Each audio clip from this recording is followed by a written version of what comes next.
This is the first lecture of the spring semester. Patrik Schumacher is with us. Before I read his bio, what can I say? I know Patrik for years. He's a unique architect, innovator, breed.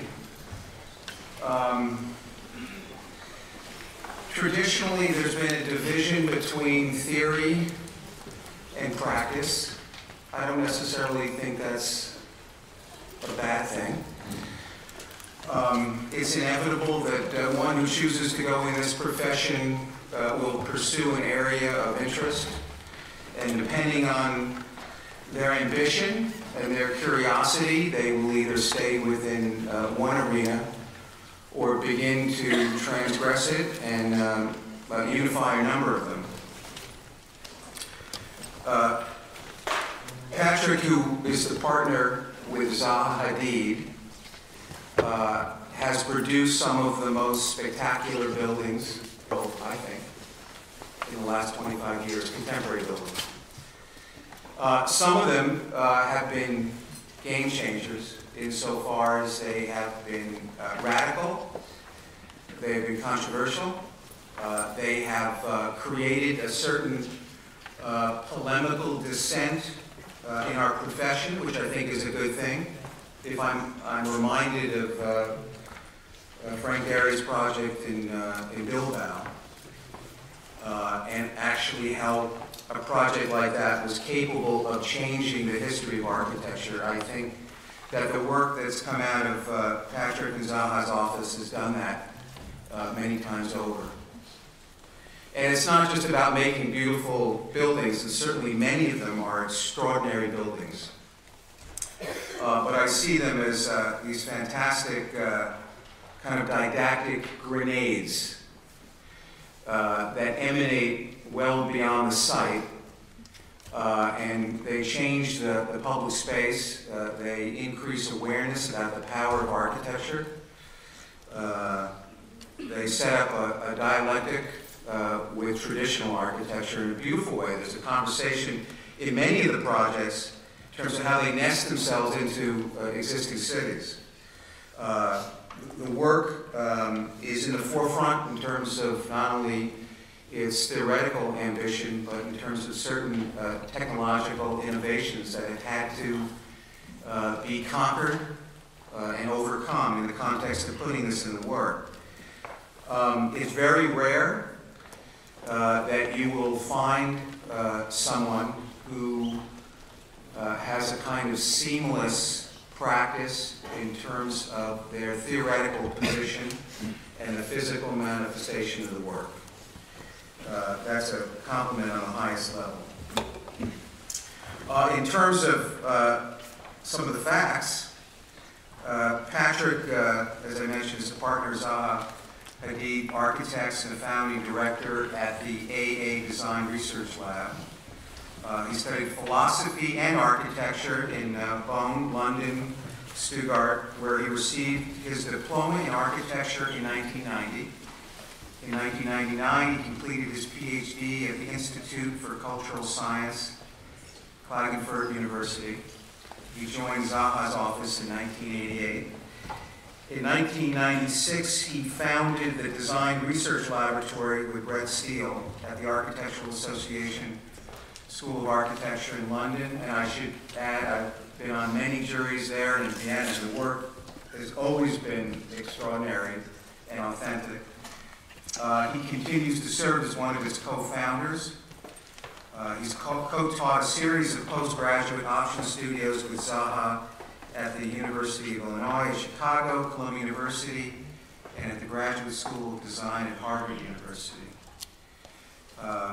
If you've never met Zaha, and hopefully one day you will, she's quite complex, and that's an understatement. And for Patrik to be at that level of collaborative discourse, and I would say kind of creative ownership, is an affirmation, really, of his gifts, and that's in caps. In 2004, Patrik was named a tenured professor at the Institute for Experimental Architecture in Innsbruck University. He's currently a guest professor at the University of Applied Arts in Vienna. A few more comments. There's a lot of great architects that I know that are obsessed, as Patrik is, with their work, but very territorial about their ideas and about their time. One of the things, aside from all the gifts that I've cited, I think is his generosity of spirit, not only to think continuously outside the box. It's not a matter of like, okay, let me position myself and distinguish my work and our work from our peers and competitors, but rather, where does architecture go next? And if you have the opportunity to meet someone like Patrik, which I'm honored to be a friend and colleague, you realize he's constantly evolving, and that's wonderful. And not only that, but he's been a great supporter of generations of young architects that have come out of schools around the world, which is quite beautiful. And finally, with all the things that he does, he still finds time to assess the current state of architecture with his most recent book, Autopoiesis of Architecture, Volume 1 and 2. Volume 1 is a new framework for architecture, and I believe Volume 2 is coming out, a new agenda for architecture in the next 3 months. These things are bad as they make Rem Koolhaas's book look small. I think it's an amazing achievement, and it's credible testimony to the fact that he teaches, he builds, he lectures, he participates in ongoing conversations with people around the world, and he puts time away to write about his position. It's a great pleasure to have Patrik Schumacher with us tonight. Thank you.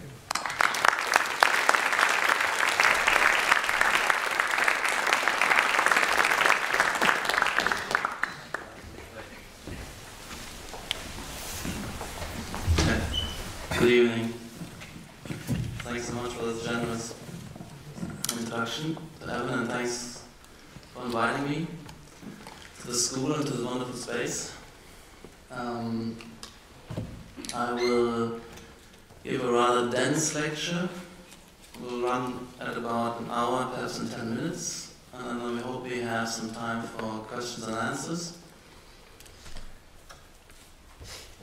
It's a theoretical lecture to a large extent, but I start with a series of images demonstrating that I'm a practicing architect and designer, and that the theory is nothing but the attempt to explicate and guide practice. It doesn't have its own agenda, if you like. It's kind of subsidiary to practice and the continuous innovation of architecture. The lecture is not easy. I don't expect you to understand 100%. 50% will be okay. I think 100% of the sort of lecture is mostly not worthwhile sitting through. I know that some, like Evan and Chris, will understand a little bit more. Also because they are history, I have a history with them.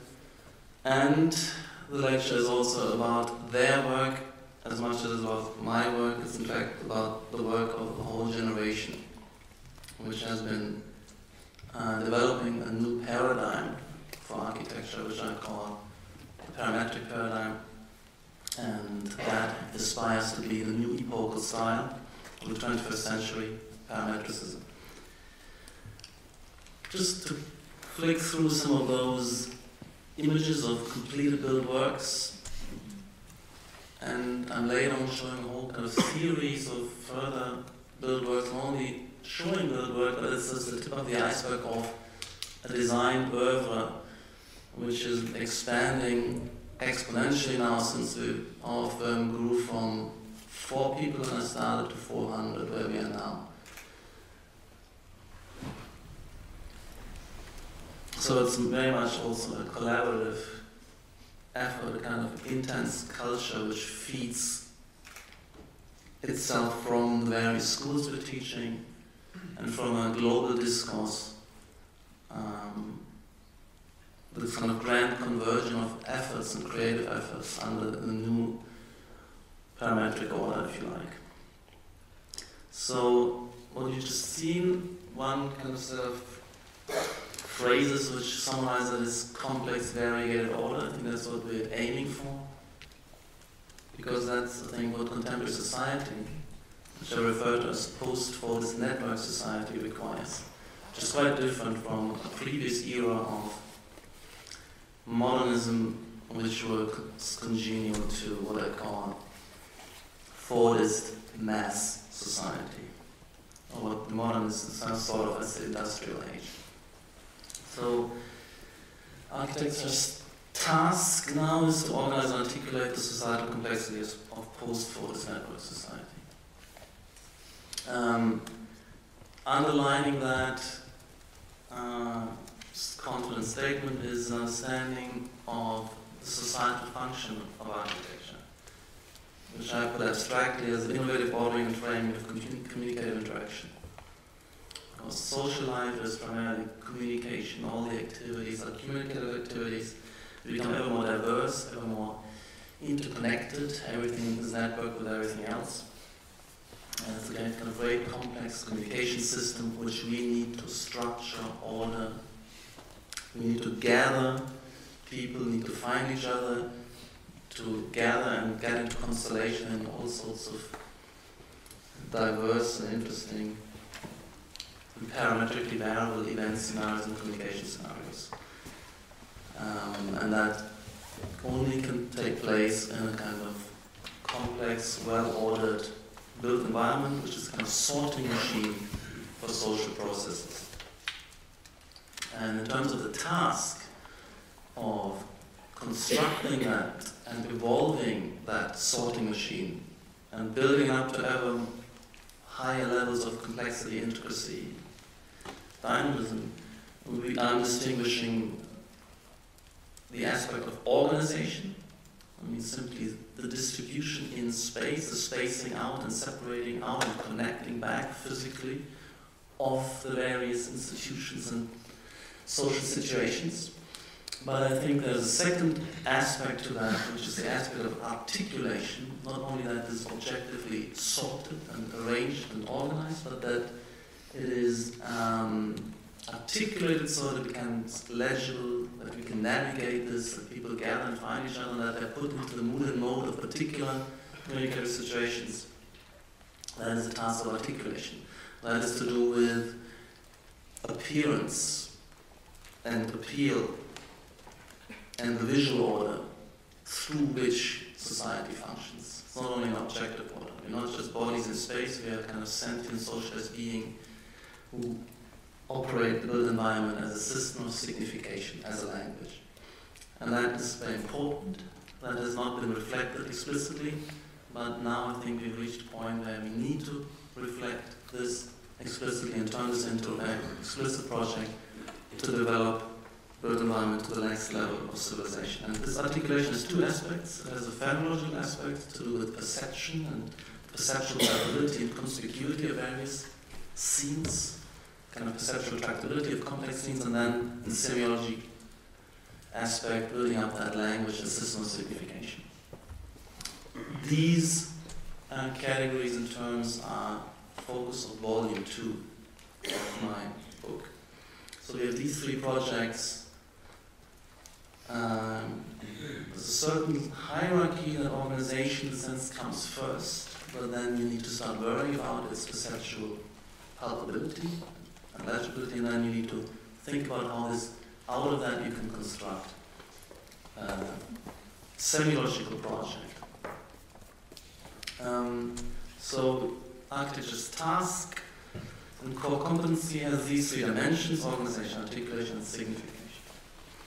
And again, we have the aspect of physical arrangements, gathering and separating, of articulating for cognitive, sentient beings, and then signification for us as socialized, learning beings that navigate and act and communicate in space And institutions offer spaces as framing communications, and we read them and take them up as such. We attribute them not to the architects, we attribute them to the hosts and institutions. So a space like this is an offering to host a particular type of social interactions, like collection, and has a certain atmosphere, a certain character, a certain size, a certain constellation, which you attribute to the institution. And the institution communicates. It's broadcasting a whole host and series of such offerings and communicative setups, and hires architects to do that on the highest sophisticated, appropriate level. So again, in terms of these three projects, the design project has these dimensions, and I'm recently foregrounding the semiological project. It has not been looked at, explicitly worked on. I think every designer intuitively understands what he's doing in terms of participating and intervening in a kind of visual language. You worry about whether your museum looks like a museum, or does it look like an office building, which you would like to avoid? Does it look very contemporary? Does it look addressing a kind of more youthful audience, more avant-garde audience, or more kind of established set of institutions? So that we permanently, continuously navigating a kind of semantic and semiotic field, and I want to make that kind of systematic, explicit project, and I do that first of all through academic research. And again, I just make tables like this where I say these are the three kind of projects, the task dimensions of architectural design, how it contributes to framing social communication as physical frame, as perceptual frame, and as communicative frame, as communication which offers itself. And like any communication, it's either accepted, you enter the territory, and therefore subject yourself to its rules and setups and settings, or you reject it, you move on or exit. So, and the engagement of users, either as physical bodies, as sentient beings, or socialized actors, in terms of communicative action. And that is, you can see also here, there's a kind of sense of hierarchy that on the lower, most evolved side of things is where society is most sophisticated and evolved characteristics can be pushed to the next level. It's no longer possible to advance society by sorting people like cattle into the various arrangements. They need to kind of allow and trigger their own active navigation and communication capacity. And the system of signification as the most evolved competency of architectural design has these three functions: navigation, orientation, and immersion. It's also putting the audience or the participants in a particular mood and mode and preparedness for a particular style of communication through atmosphere, through arrangement and semiotics. So when I'm trying to deliver a refoundation of architectural semiology, I'm saying refoundation because in the 70s it was the first attempt to make architecture speak. After the crisis of modernism and monotony of kind of mass-produced urbanism, that became an issue. But the way it was tackled and worked with, rather than kind of simplistically as a kind of recycling of a series of historical cliches, was a one-line which not convincing, and a one-sided effort which kind of collapsed after a few years. And I'm for this on it, and I think the time wasn't right. But in the interim years, a powerful paradigm has evolved, which expanded the organizational capacity of architecture. And now I think the time is right, and build up a new technological capacities, ordering and organizing capacities, and now the time is right to re-inject this and re-reflect the dimension of architecture as a semiotic system. And in the first round, there was also the confusion that one thought of it as architecture should symbolize things out of its own kind of domain and and you kind of speak about God and the world, and I'm saying architecture should only speak about itself in terms of all the institutions and spaces and activities which are to be expected and understood to take place within it. So the meaning of a word already, that is Wittgenstein's insight, is its use, and the meaning of a space is its use. So the language of architecture only talks about the life processes which take place and are to be expected and found and recognized and take place within it. There's also various status groups one might expect as well. And the axiom of kind of new architectural semiology is that we need to look at not individual items like columns and windows or certain textures and ornaments as individual communications. They are kind of raw material, sign radicals perhaps, but we need to recognize that the minimum unit of an architectural communication is a territory.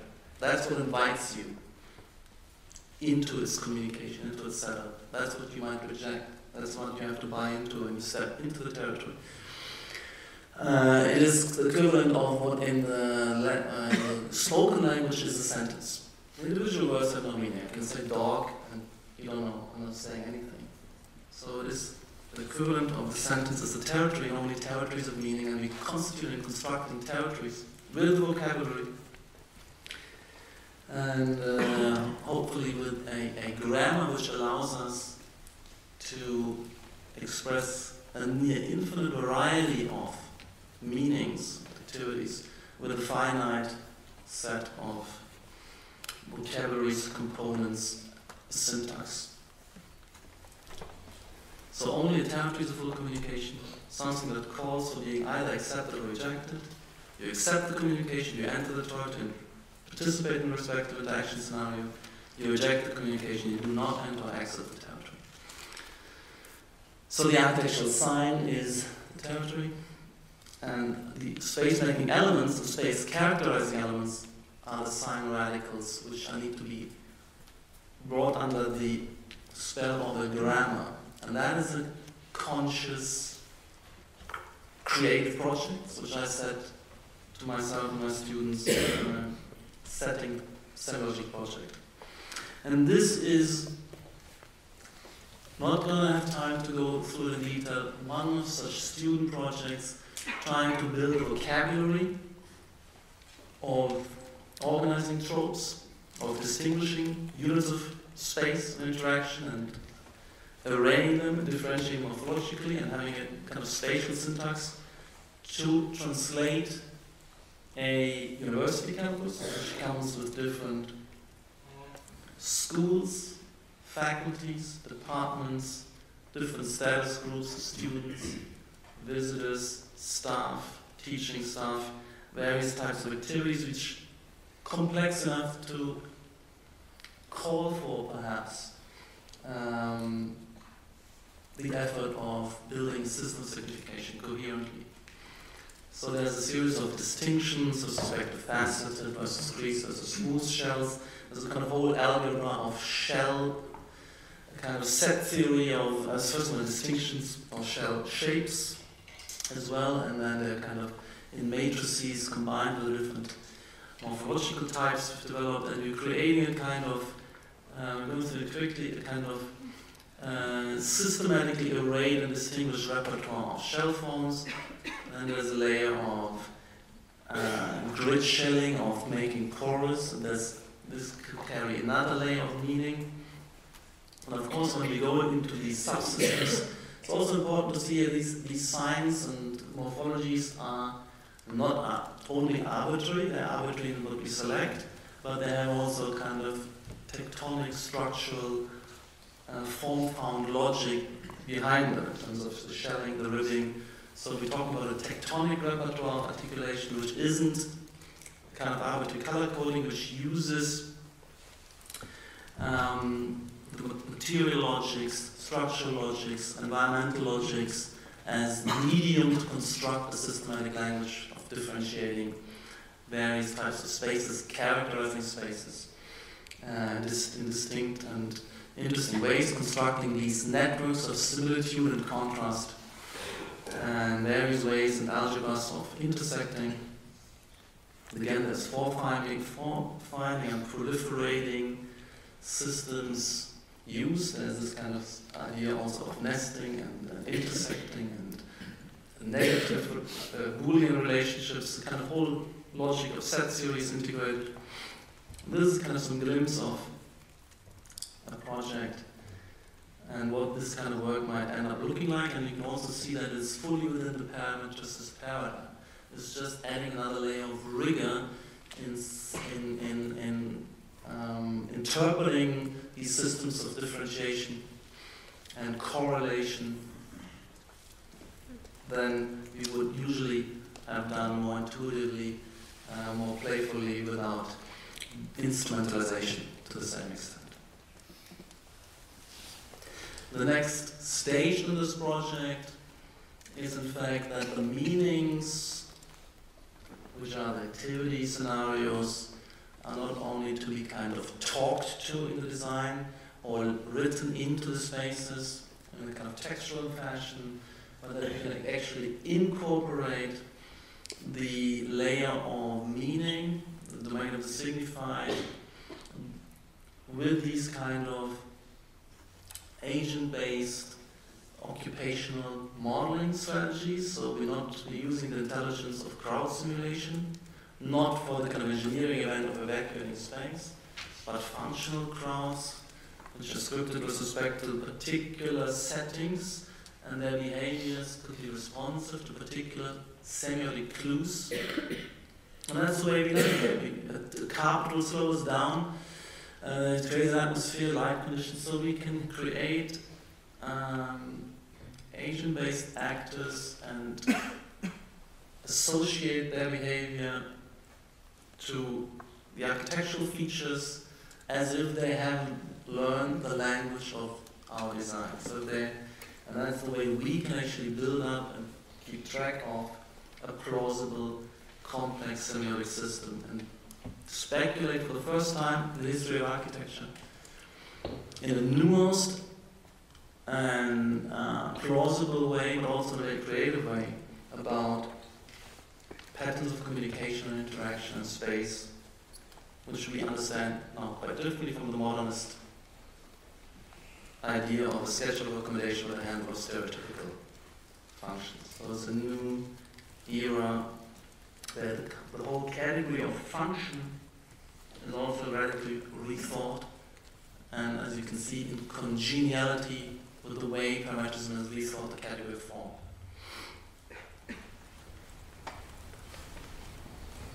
And that's just beginning, so you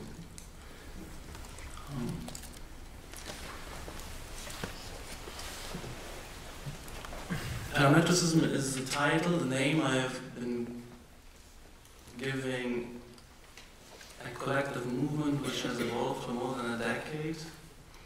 So it's a retrospective account, description. When we had a kind of celebration of 10 years of AADRL a few years ago, I was struck by the fact that after 10 years, and that's a long time in the history of architecture, if you like, we had maintained tenaciously the same kind of values, agendas, pursuits, desires, and ambitions that we had started with in 1996. We just kind of deepened the quest, we've skilled up, we have burdened the initially formal exercises with particular programs, with structural logics, performative logics. So we've really building up a cumulative research where I would say, rather than kind of starting afresh and questioning everything every second year, which was the condition of the 80s when I was in architecture school. I was coming in a school which was first kind of hardcore modernist. I learned and got into that, then it became kind of a high-tech version of modernism, then it was postmodernism, and then 2 years later minimalism came up, and then it was deconstructivism, And it seemed as if architecture was kind of all about catching up the latest trends and kind of fashion of shifts and change. And here we were in London, and also the office, looking back, it's not only more 10 years, it was only 15 years of a coherent, evolving project, and that means something. Think back at modernism, the whole of the 20s was this kind of stage of maturation, building up the confidence, radiating out, drawing more and more people into a collective project. That's what it felt like. The students, at that time we had already a few hundred students gone through our studio, over 200 went through our office, but it's a global movement and it deserved the name, and I came up with the name Parametricism. Of course, people don't like to be labeled, they want to keep their options open, but the reality is that a whole generation has been working under principles which I try to define under the label, which are very abstract and open-ended, but radically different to distinguish from modernism or postmodernism. And the next point was that I felt more and more that this work is matured to the point where it can go out into the world to make some statements, as Evan said, manifesto projects, which radiate beyond their immediate surroundings. But some of these projects, they're already functioning well and delivering high-performance architecture in their surroundings, with their clients, and they already demonstrate that we're ready to deliver what I call global best practice. And the Old Quest of Architecture is an attempt to reflect what we're doing in the context of societal developments, but also in the context of the history of architecture, and how the history of architecture and the history of the great styles has evolved together with societal innovations and developments. So, with these two phrases, I'm kind of now known for. If you Google my name, it comes up either Parametricism or the Old Quest of Architecture. Is on the one hand a unified hegemonic style with hegemonic ambitions, guided and argued by unified theory. The unified theory is simply a theory which tries to draw together into unified theoretical edifice a lot of partial theories, which usually an author is writing an essay, picking up a particular topic, formulating a position about a particular question, and then there's another second question he's writing about, or somebody else writes about, and so the discourse is fragmented into lots of different positions, essays, topics, questions. So the question one might have is, can one draw together into some kind of coherent approach answers to all those different questions? Can they be answered from a single coherent project? Because the world is a unified single process, so our theory must be a unified theory. You can't invent it out of nothing. Initially, a discourse will build up various partial theories, but the unified theory needs to be posed as a quest. And that's what I did, and I claim I've delivered. So you can look, I hope everybody's getting a copy, digging in, having a look, and then we can have a conversation about the comprehensiveness of the theory. So is there any questions I left out? I don't know any, but I'm sure in the dialogue I will be posed such questions. So I'm saying I'm answering all questions architecture needs to answer. And it's coherent. The way I'm answering this different question, I'm not kind of getting my own way and continuously contradicting myself. So the challenges are, here we have the comprehensive, coherent, unified theory of the discipline.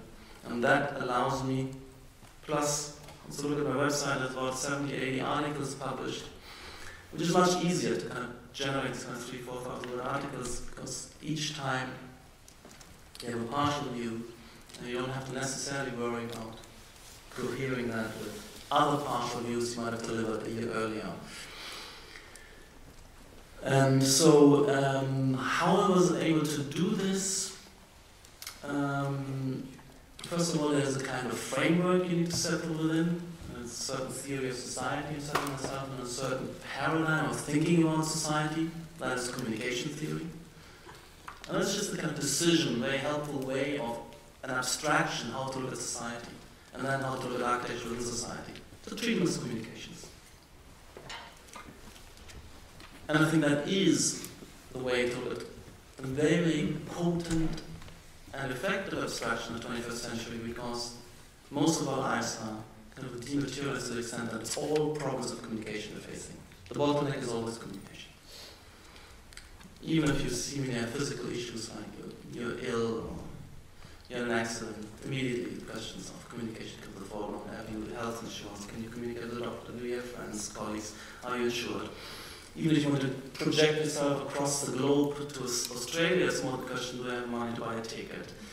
Will there be security checks? Will there be queues? So it's all communication problems which are critical issues for all of us. And production is also communicating with the world, communicating and discussing and designing and thinking through all our material life process as a result itself in communication process. All problems are communication problems. That's why theory of society, including the theory of architecture, is to be neatly abstracted into communication theory. And I look back at architecture, and I'm staring at the built environment, and saying architecture as a discipline and discourse which controls the built environment, needs to be analyzed. So I'm offering a discourse analysis of architecture as global self-determined system of communication. And it's a global communication system. So anything you do here, or somebody, or a student, or an architect is doing in China, or India, or elsewhere in the world, Europe, is thrown onto the internet, and it's all kind of immediately available to everybody else. So everything communicates with everything else. Everything is relevant to everything else in terms of that continuous communication process, whether it's an essay, a rendering, a photo of a built work. It's a grand discourse, and that discourse sorts out the values and relevancy criteria, but in the end, out of that is selected the structures which determine the built environment. And so it's a discourse analysis to understand how, what are the categories in terms of argument, the values and methods and ways of working, ways of criticizing, which have evolved over centuries and keep evolving, and there's enormous respect to understand its rationality. If certain categories persist and succeed, they must be rational. So I'm delivering that kind of retrospective discourse analysis, and then I move prospective. Only somebody who's really deeply understanding what we're achieving today, how it is achieved, and how the discourse and the intelligence and the collective wisdom of the discourse and discipline is able to achieve what it is achieving, can offer criticism and project to the next step. So in volume 2, I'm moving from the descriptive to the normative, to the speculative, calling for proposals of upgrading the disciplinary intelligence.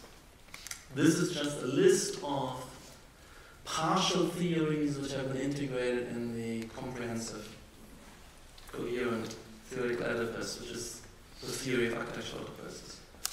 So, critically, to understand the societal function of architecture is not about putting a roof over our heads. That triviality has been delivered by the vernacular, it's delivered by builders, by engineers. Societal function of architecture is that continuously innovative ordering and structuring of communicative scenarios in ever more dense and complex arrangements, and keeping legibility and communicative tractability. So it's the framing of communicative interaction, what it's all about. And not putting a roof over our head and make sure it doesn't leak. We need to worry about the demarcation of architecture, how it is quite distinct from neighboring disciplines it often is confused with, and once was fused with, like art. Architecture is not one of the arts. It's not one next to painting, sculpture. To be looked at that would be fallacious. It is also quite sharply to distinguish from the engineering discipline. It's not another engineering effort. It's very distinct. And you know the culture is so distinct. We have a different cast of characters, different preoccupations, and criteria of success. But of course, we're closely collaborating with engineers and integrate their intelligence and constraints and turn them into these constraints into articulatory ordering and organizing communication projects. So these are important. There's a theory of the avant-garde, which is very important too, because the discipline needs to evolve and has evolved an avant-garde segment to have a domain of radical innovation and experimentation, while state-of-the-art delivery has to continue every day. You can't use the next airport as a field of experimentation. It's untenable. So because innovation is so fast, so rapid, so demanding, we need to separate out the whole discourse, sub-discourse. And that sub-discourse has finally evolved after 15 years, something which I think is now ready, but it took these 15 years. Now ready to go back and impact the built environment. And for the first time after the crisis of modernism, you can make a real impact, I believe, if we push parametricism into the mainstream. While the avant-garde continues and evolving and innovating within that grand paradigm. The next stages, subsidiary styles which are to come. So the architectural theory, that's important, must be embedded within this updated theory of society.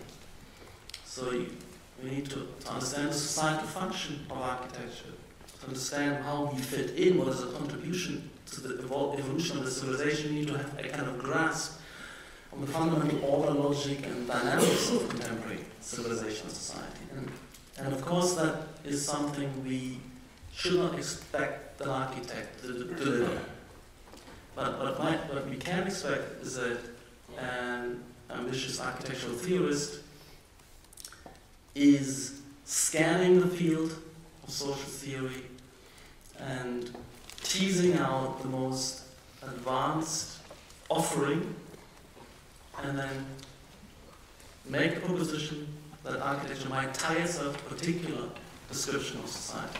I tried that for the first 10 years of my kind of conscious life as a young architect in the context of Marxism.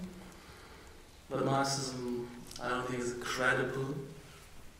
It's a very, very comprehensive and coherent account, and has certainly made a huge contribution to the evolution of sociology and social theory and political economy, but is no longer the theory, I think, to tie to, not least because some of its conclusions have been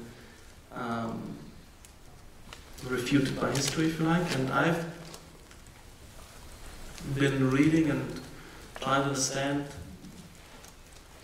philosophy and social theory for many years, and I found and propose that the writings and theoretical system of the German sociologist and philosopher Niklas Luhmann is the place where we might find the deepest and most thorough and congenial account of contemporary world society to tie into.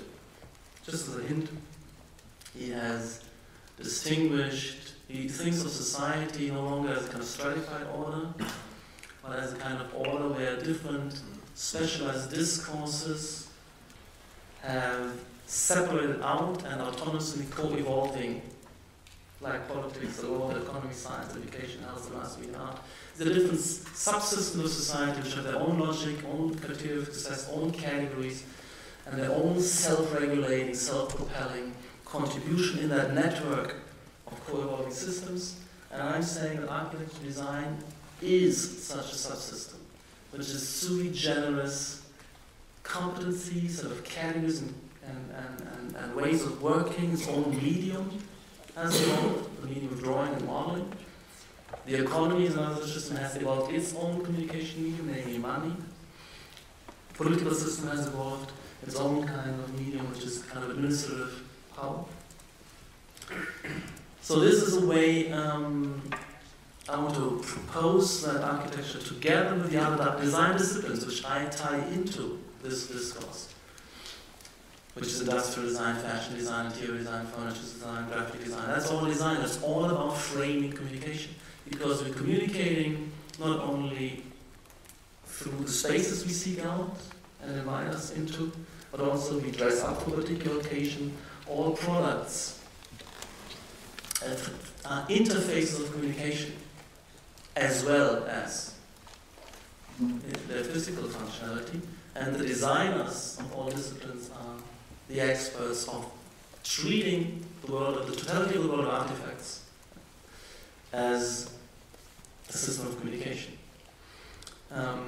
So this design architecture is drawn together into one function system, quite separate from art, quite separate from engineering. And this discourse claims exclusive and universal competency concerning the built environment and the world of all artifacts as frames and interfaces of communicative interaction. So the discourse which we are collectively constructing is at places like this, the AA, the GSD, some key publications, some key conferences and so on. That's the needle's eye, which determines the totality of world material production. The totality of the built environment, the totality of the world of artifacts depends on this discourse. And that was already in the 20th century. If you look back, the Bauhaus, what it kind of was created there, was discussed there and fought through in a theoretical discourse, in an experimental design environment, was then rolled out and determined the totality of the built physiognomy of 20th century, the world over, including all design elements. Everything is ultimately Bauhaus. We're sitting in a Bauhaus environment, we're using Bauhaus all over. And I'm saying it's ready for the next cycle of innovation. But as you see the power of these discourses and how they kind of, in a competitive environment, kind of convergence, the market theories, and then the rollout. And just a hint, I will not spend too much time, how architecture is analyzed in a comparative matrix with all the other function systems, which have also evolved their own unique discourse and interest. Like the legal system with its own kind of set of categories and distinctions, and jurisprudence with its theoretical substream. Each of them have their own kind of lead distinction. They have their binary evaluative codes. For us, it's the double code of utility and beauty. For the sciences, it's truth versus false, probable versus improbable. The lead distinctions, form versus function, that's architecture. Theory versus evidence is the sciences. Norm versus fact is the legal system. These kind of these critical binary distinctions which unfold and demarcate the totality of a discourse. All of architecture is about giving form to function. All of science is giving evidence to theory, or theorizing evidence. All of the legal systems about norming facts and seeing if facts follow certain norms. So you can have these kind of levers which unfold these autocratic systems. So again, most important is to understand what is the societal function of architecture in that whole matrix of social discourses. And the societal function of architecture is the innovative ordering and framing of communicative interaction. And I sometimes give you the following thought experiment. How would society exist if there wasn't a kind of integrally structured built environment? Imagine a city like Manhattan, 5 million.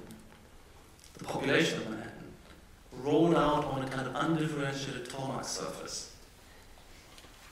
And it's clear that the experiment shows you that nobody would know who they are anymore, what they're supposed to do, what's next. So there's a whole kind of, it will be the wiping out of the kind of intricate, cumulatively built up, complex social memory. an information processing machine. That's what architecture delivers. And without that, no society is possible. Not even the most primitive society could have been possible without clinging to and building up its social relations and complexity through accumulating a complex, ever more complex built environment.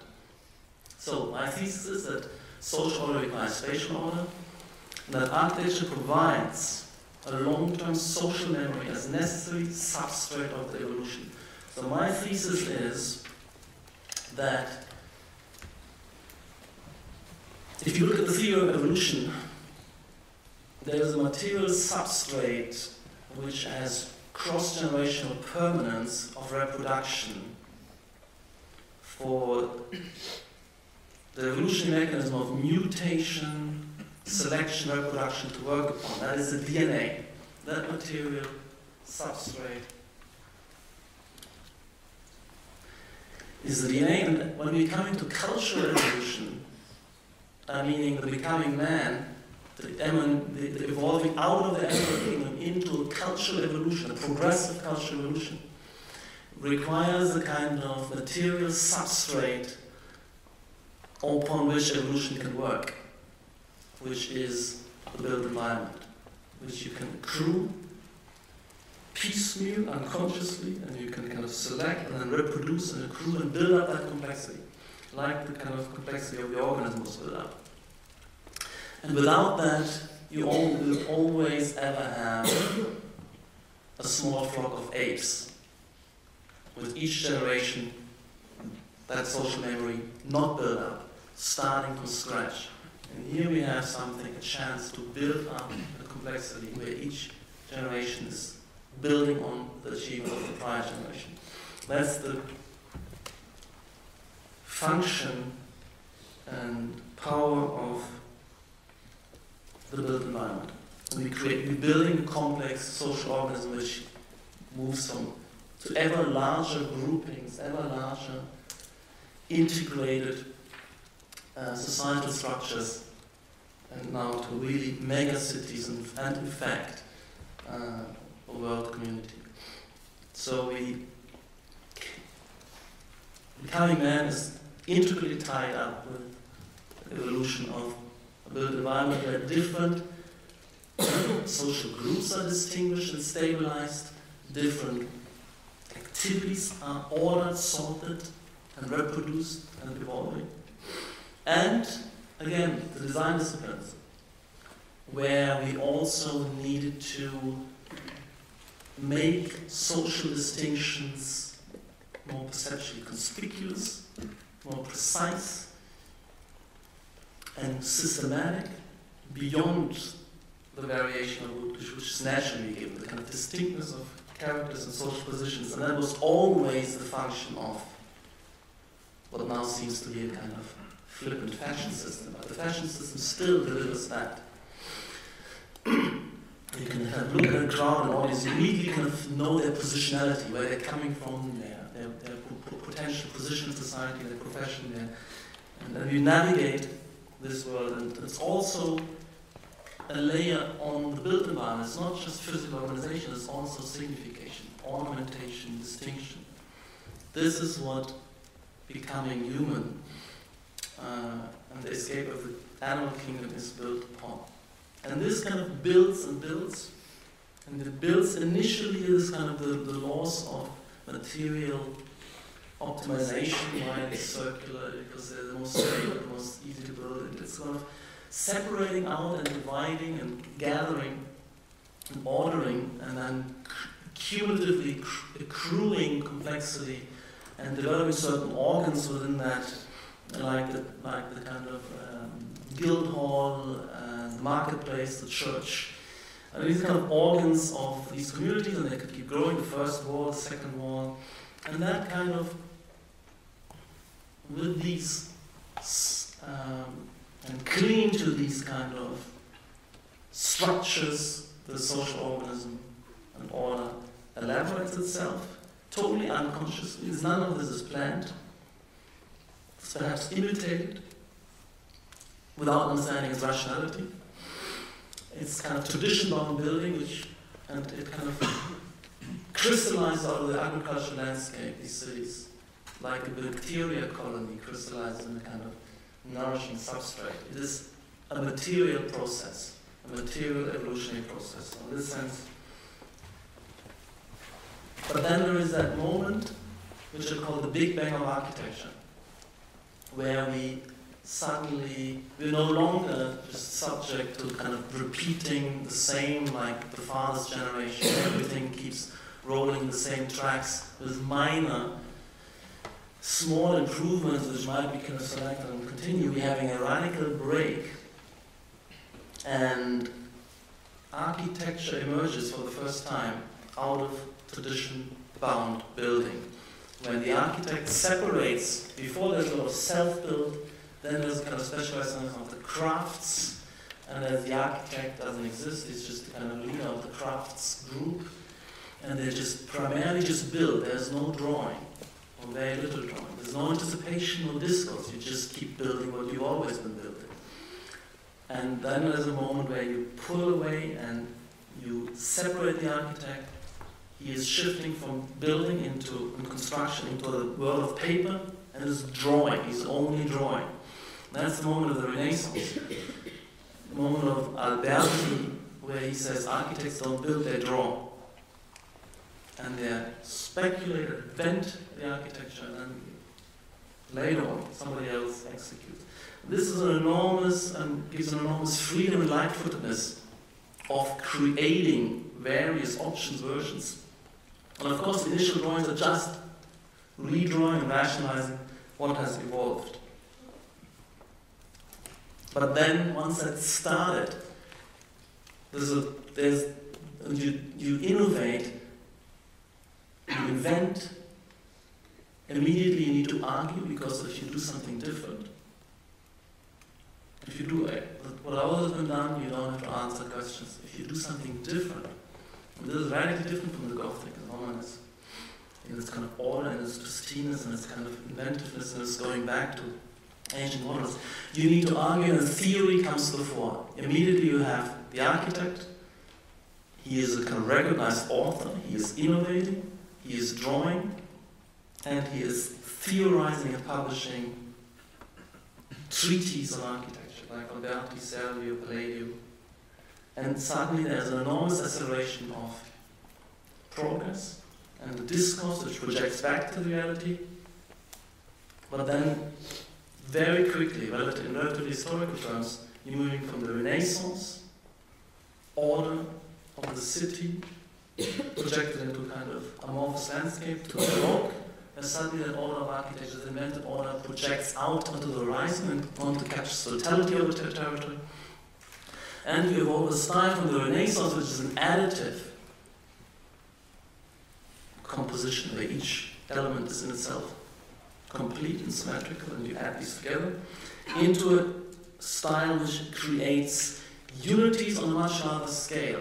Now you're moving from the era of the city-state, the kind of early capital city-state like Florence, Venice, to the era of the absolutist nation-state, integrating a total economy, having administrative and having units of interaction which are much larger, and they need to be articulated, and to articulate them, that's the capacity of the Baroque language, with curvature which tying together larger arrays, convex, concave, with local asymmetries, drawing into a more powerful global unifying symmetry.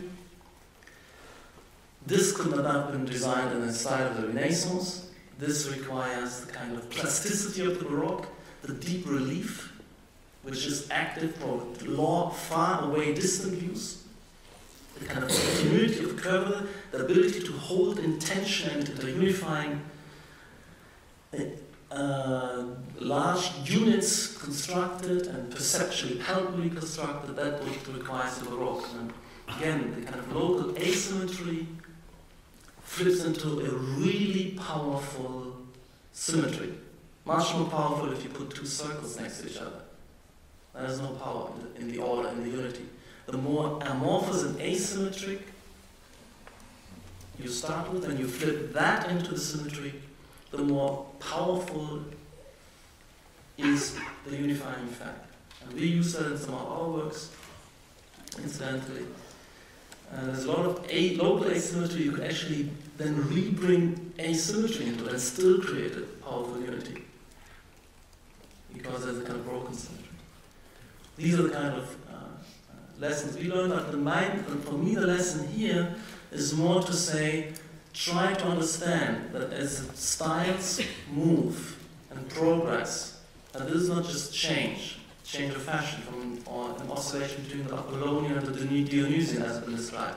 This is real progress where each new style has particular superiority and congeniality with a new stage of development civilization.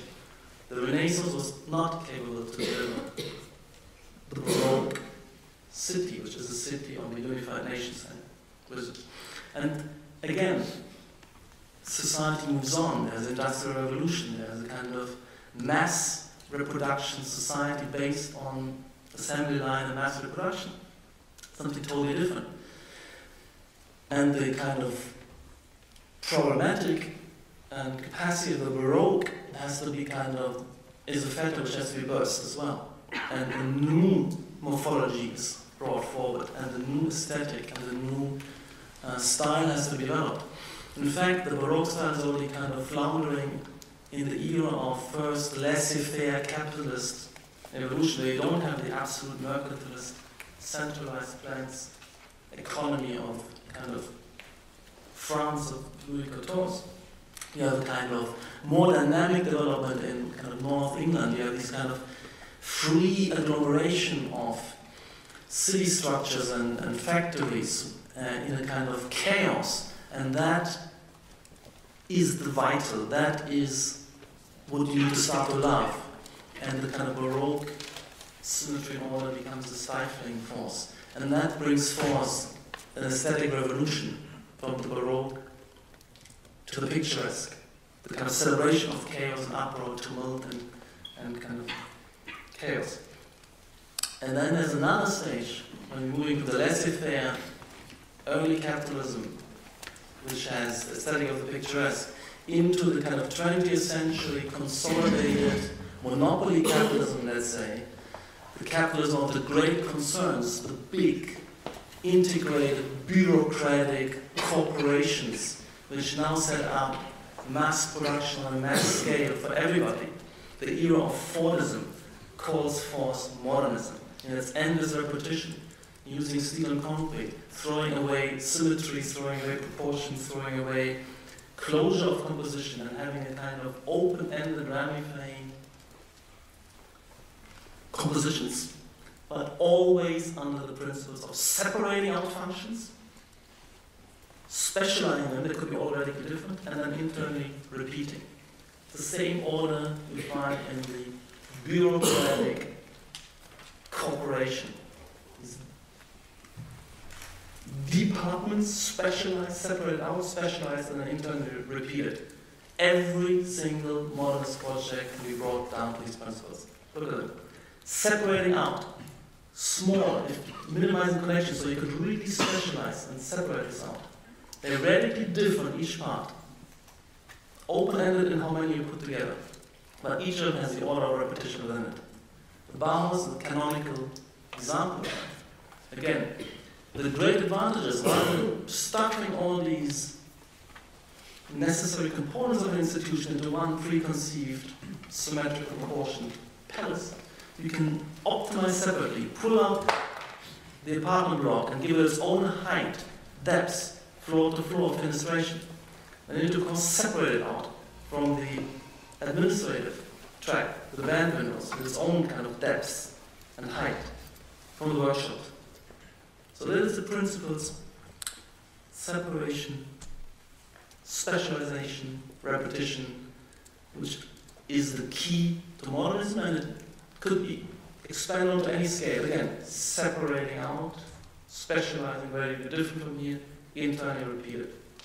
The whole city was constructed along those logics. The Corbusier city of 2 million inhabitants, the business district, radically different from the residential district, rather different from the production, from the logistics district. So that thing to be radically different in the different components. But only if you radically separate them. And there's always a hand, and then you repeat endlessly one time. The problem is supposed to be the house for minimum existence, the house of 20th century. And it's so correct. We have in this era what I call the universal consumption standard. And it is an immense leap forward for civilization. And you have in 1960 or 65, kind of 60 million German citizens all living on more or less the same standard of living, all of them superior to Louis XIV, the Sun King of France, of 300 years earlier, because they all had this kind of mass-produced house, electricity, flowing water, telephone, TV, of course only 1 or 2 channels, the same car, the Volkswagen in the garage, the kind of industrial food on the table, but the luxury of that, safe medical system looked after, good schooling, but all on that even mass repetitive scale which was delivered by the Fordist order and executed in terms of architecture by modernism. In retrospect, these are images of horror, but only because we moved on. The civilization desires and something else has the capacity to be something superior and other. But these images were images of the glorious brave new world, the slum clearings of the 60s, and delivering what I was telling you just now, kind of elegance of arriving at an apartment with flowing water, electricity. But they become the slums 25 years later, 30 years later. And they become the ironic dystopias of the 70s. And the 70s mark the crisis of modernism. This reproduction paradigm, which was delivering a huge leap, wasn't to be delivering the next leap. We kind of, on the basis of that material achievement, we were able to do more, we wanted more. Individuality, diversification of lifestyles. Each year something new, innovation, cycles of innovation, and that also meant production and communication need to be intensified. We have moved production capacities with the microeconomic revolution where we can kind of customize and mass customize and individualize product. That means we also need to think about design and redesign products and services, and it's not everybody the same holiday, but everybody an individualized holiday. And that society demands something else. It demands a continuous, innovative networking of everything with everything else. Before it was required to have one big plan, divide the labor, and separate out the different activities and let them beaver away for 10, 20 years, making mass reproduction. But the crisis of modernism meant that these images were no longer delivering. And the profession was left with the situation that their expertise, their intelligence, their principles were bankrupt, no longer wanted. Clients ran away from that. No one wanted to live there. So it was a real moment of crisis, and mavericks and radical brainstorming was required. That's why you have in the 70s these kind of, the AA, the kind of crazy fermentation of, where architecture seemed to become kind of art, sociology, philosophy, drawing philosophers. You don't know what to do. You brainstorm, you question everything. This could no longer go on. And that was allowed careers like this to proliferate. He didn't know what he was doing. He was just reacting.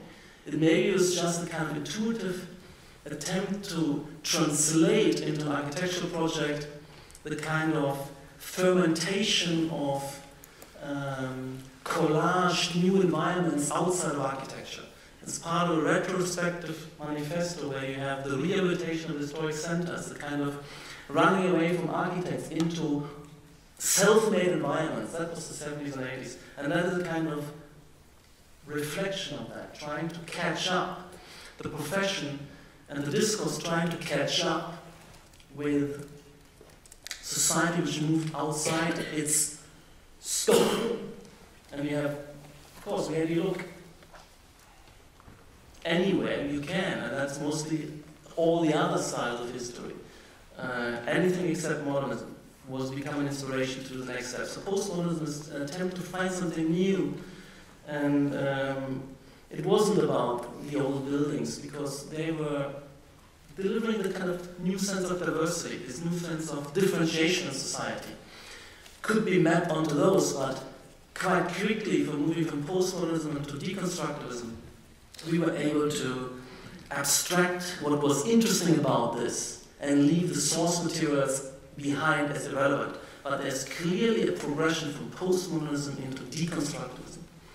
And anything which was interesting and intelligent and forward-looking in postmodernism has been recuperated in deconstructivism.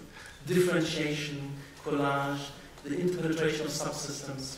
And you can see the different spirit, the kind of, instead of separating out and repeating, it's kind of intensifying, bringing together, intersecting, interpenetrating, and differentiating and dynamizing. And again, abstract art. Some of abstract art, like style and serialism, was brought forth modernism.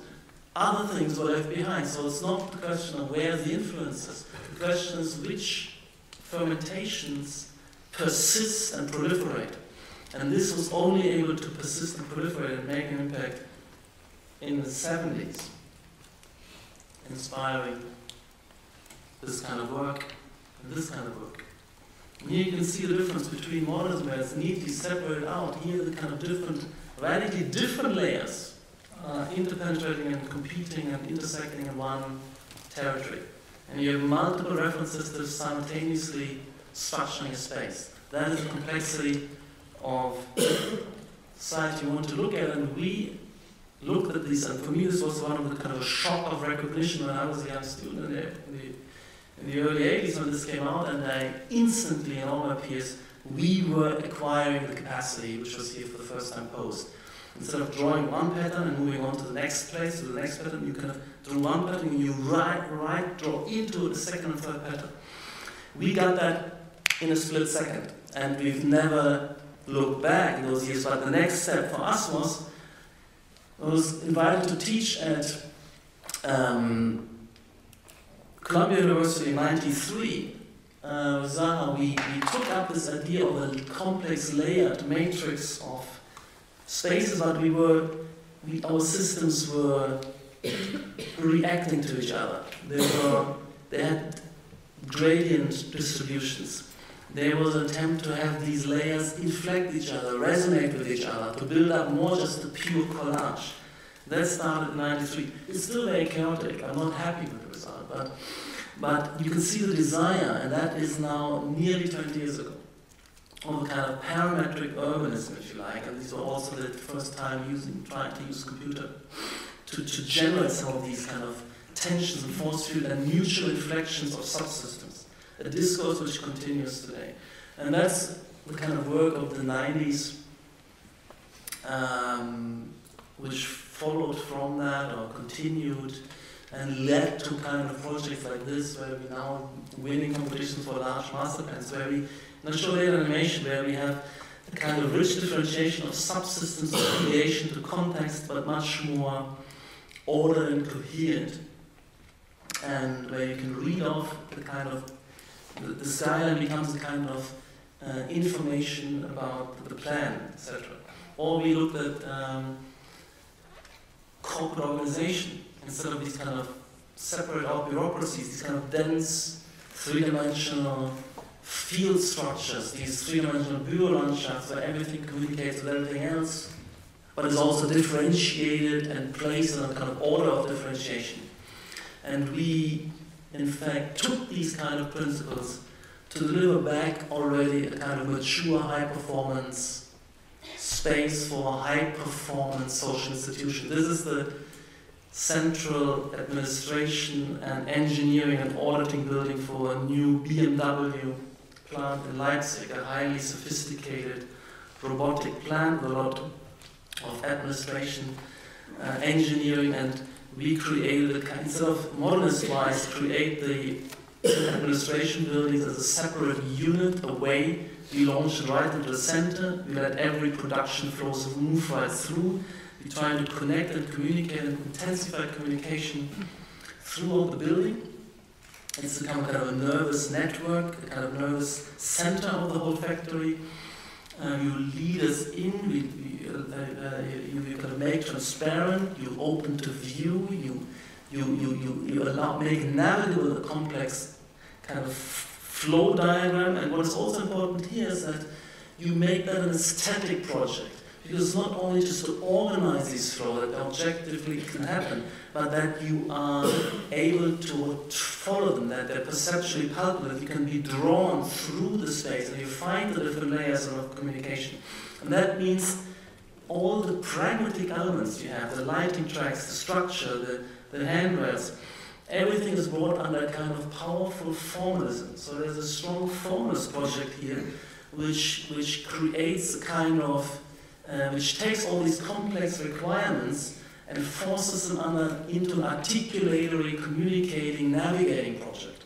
And this kind of attempt to take the aspects, the pragmatic aspects which is thrown at you by engineers as requirements and constraints, and heighten them into an aesthetic, inverted commas, artistic project or articulation. That's the core competency of architects, which should hierarchize the space, which kind of draws you through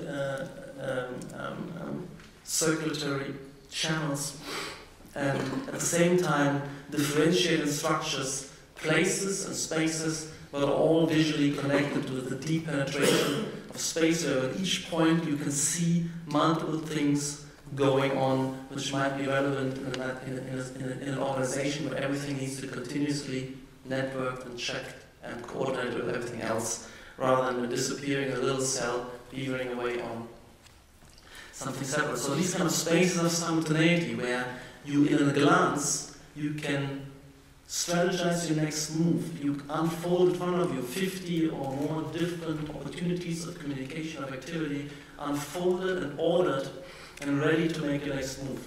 This is the kind of space we're constructing. This is the kind of challenge which only parametricism can answer.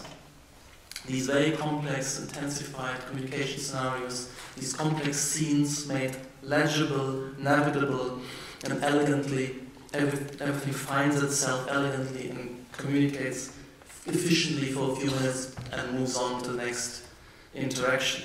So this is again just a history in a kind of nutshell, from the medieval tradition of building to the Renaissance, the Baroque, modernism, postmodernism, and deconstructivism as transitional, searching periods,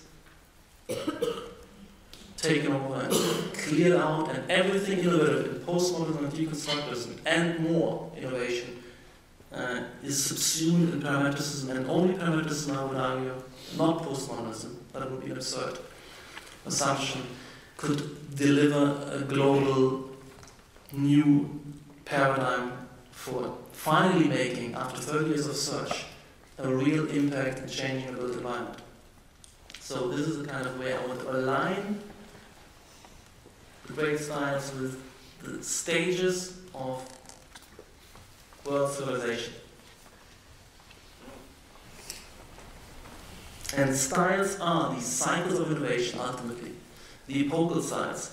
And you progress in two ways. Radically and obviously, revolutionary progress, development, and establishment of a new style. Parametricism taking over. But then you have cumulative progress as well. You can't just do every 3 years a new style. You need to develop and mature a style, of course. Look at the modernism. Earlier was this fabulous complex by Wallace Harrison in Albany. That couldn't have been produced 1925. So it needs a few decades of maturation, of building up a kind of expertise and repertoire and technology and confidence to deliver. And that's what we're trying to build. So I invite you to kind of to participate in collective projects. And only then can we kind of, with cumulative progress, and cumulative progress in the avant-garde with respect to parametricism is already happening for 15 years at least. And 10 years accelerated through the new computational techniques and technologies, where we're saying now scripting instead of modeling, for instance. It's even more profound than the move from the hand drawing to the digital model, is moving from the hand model to the kind of scripted system where everything is rule-based. So I'm distinguishing these great epochal styles, and then we have transitional styles, but we're also having subsidiary styles, like within modernism we had the white modernism evolving into the brutalism, into metabolism, into the high-tech, but all of them is modernism, all of them is separation, specialization, repetition. And I believe that in parametricism it's an open, very open-ended field of exploration. There will be many subsidiary styles. So those of you who are very keen on leaving a mark and wanting to be super original, you can still tie yourself to the project of parametricism. You just develop a subsidiary style within it. If you step outside, I predict that it will be marginalized. You will be like kind of Pletchnik, disappearing in some kind of forgotten, marginalized condition.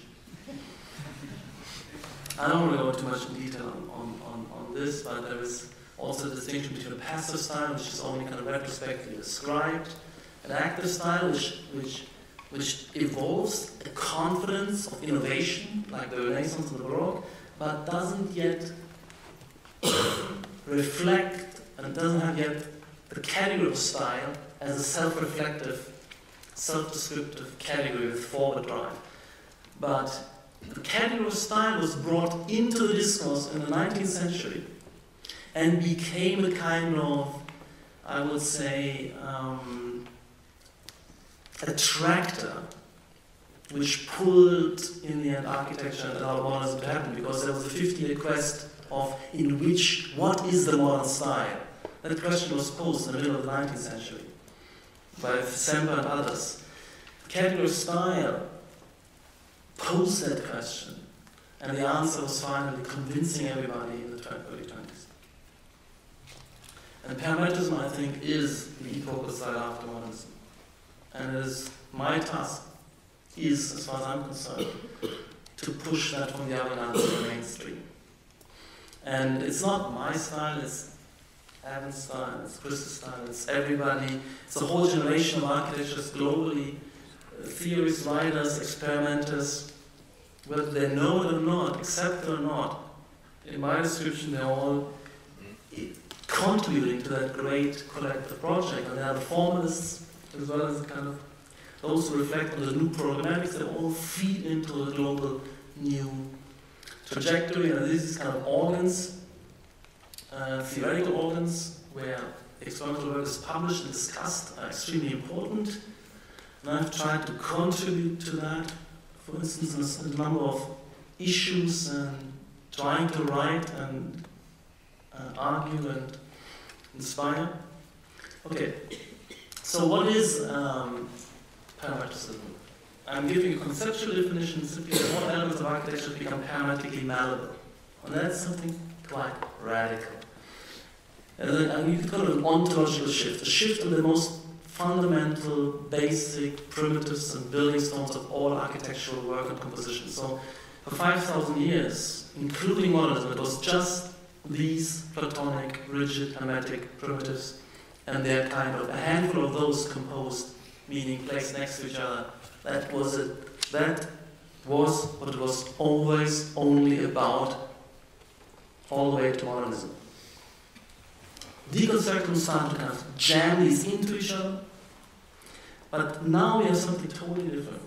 We have new primitives, a new ontology, splines, blobs, slurps, particles, and scripts. A totally different world in which we can generate spatialities and spatial organizations and create a totally new physiognomy for the 21st century. So instead of drawing inert straight lines with a ruler or circular kind of on piece of paper and kind of stare at it and then draw a second or third line, a few minutes later we have now setting up these kind of dynamical systems. The line is a kind of arrays and networks of lines which are kind of configuring and reconfiguring under different force fields and parametric sensitivities which are given as a kind of collective formation process. And it's a kind of different way, a different medium of design, a different universe of possibility, and a different speed of searching orders and a new level of complexity and intricacy of achieving orders. So that happened. But similarly, the surface has been kind of activated, no longer just a kind of simple flat sheet or plate, insensitive, but something which is pliable, malleable, which can register occupational patterns in the ceiling or floor. It could kind of resonate with influences and affiliations. It could be kind of sensitive and communicate, if you like. And of course, the same with the volumes, the kind of famous blocks. And this is the capacity of this kind of way of working. It is still a system, it's an order of iteration, but it's capable of radical differentiation. It sets up identities and spaces, and yet it is able to affiliate and integrate with context. And the modernists would have had just a third term, a series of kind of uninflected, insensitive blocks to offer. So there's an enormous superiority in this way of working, and that shows because we convince clients about the rationality and advantages of this way of working. Instead of giving 100 blocks of the same, you can give a differentiated product, a whole array of types of blocks, for types of clients, for types of spaces. You can give an order so that these differences are not just becoming a kind of visual chaos, that you can find your way and you can find the larger ones and smaller ones, and you can integrate existing. So a series of advantages become compelling and allow us to win most master plans we enter.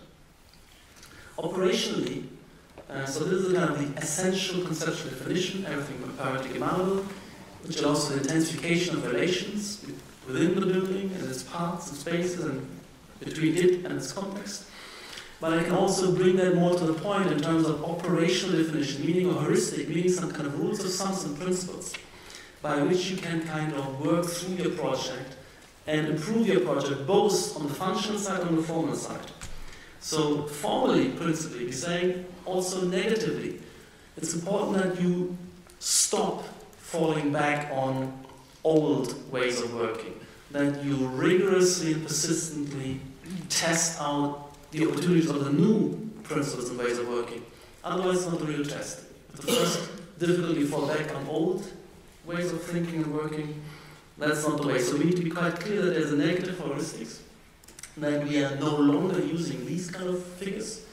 And in fact, for most of our students and our staff and my friends and colleagues I know, which is a huge kind of group, they simply for over 10 years have never used any of these forms anyway. So in a sense, the principles are formulating a more kind of retrospective acknowledgement that this is taboo and that students simply refuse to do these forms. And they're right. There's lack of availability and they need to be rejected. So, and this one, which has been going on not only in classicism, there was always a repetition, but in modernism, of course, Rousseau is no longer what represents society. It's also kind of damn easy, and this lack of variety is also excluded. And we don't just compose by repeating. So, and the last negative is also quite important, because this negative is, I'm rejecting also, and all my students and colleagues reject, this kind of collage, this pure agglomeration of difference, which in fact happened after the crisis of modernism. That's what actually happened all over the world.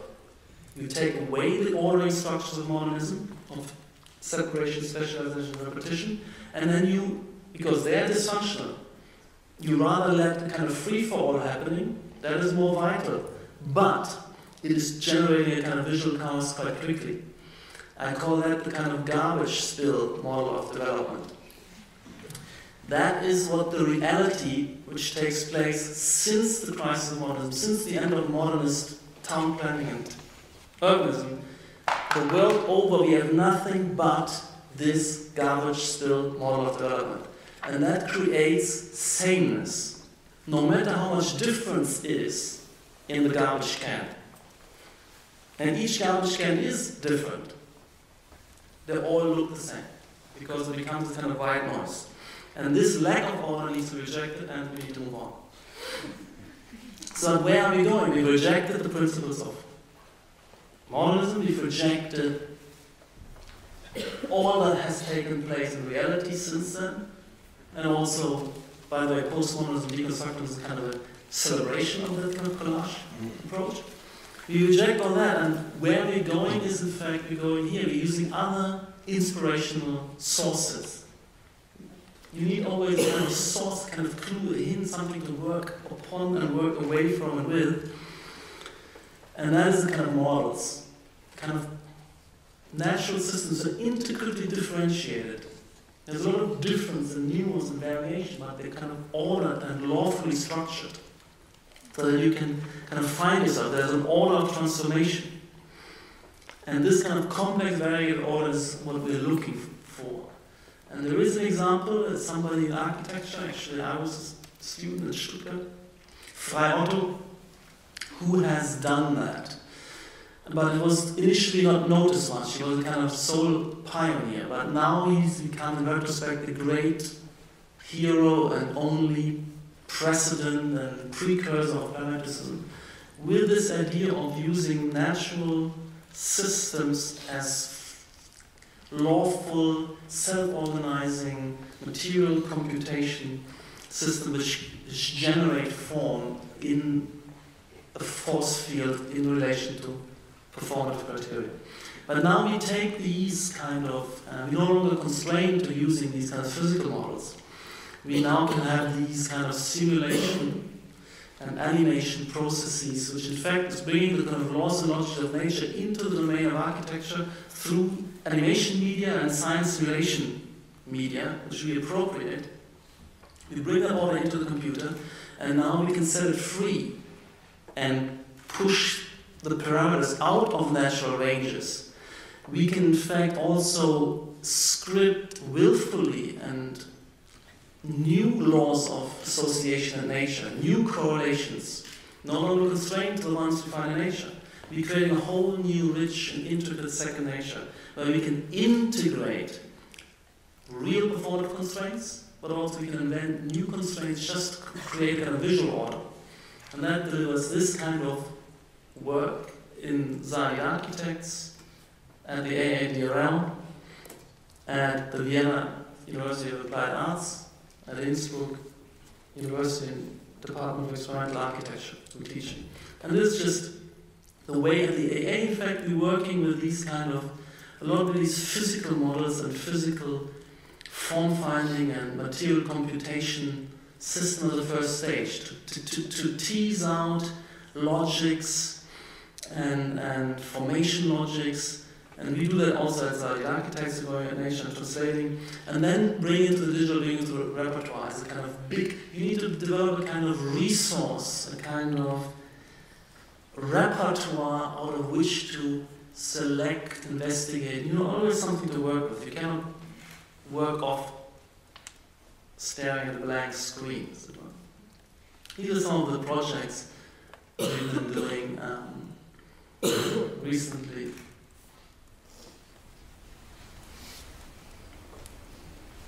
And instead of this endless repetition of the same, you have differentiating the field and differentiating up the axis, for instance, of something like a tower. So this was what it looks like, and now the formal principles positively. I gave you the negative principles, the taboos, and now I give you the kind of positive principles, which in a sense have become a kind of productive dogma, if you like. So all forms are malleable, variable, inherently. Anything, any of the primitives you touch is inherently degrees of freedom, and you can always think of more degrees of freedom, more ways of manipulating. So that generates kind of, everything we do is generated out of that. And therefore you select a whole array and field of potential. And the same torus could be turned into this building, perhaps, other buildings. And there's asymmetrized, adapted, differentiated.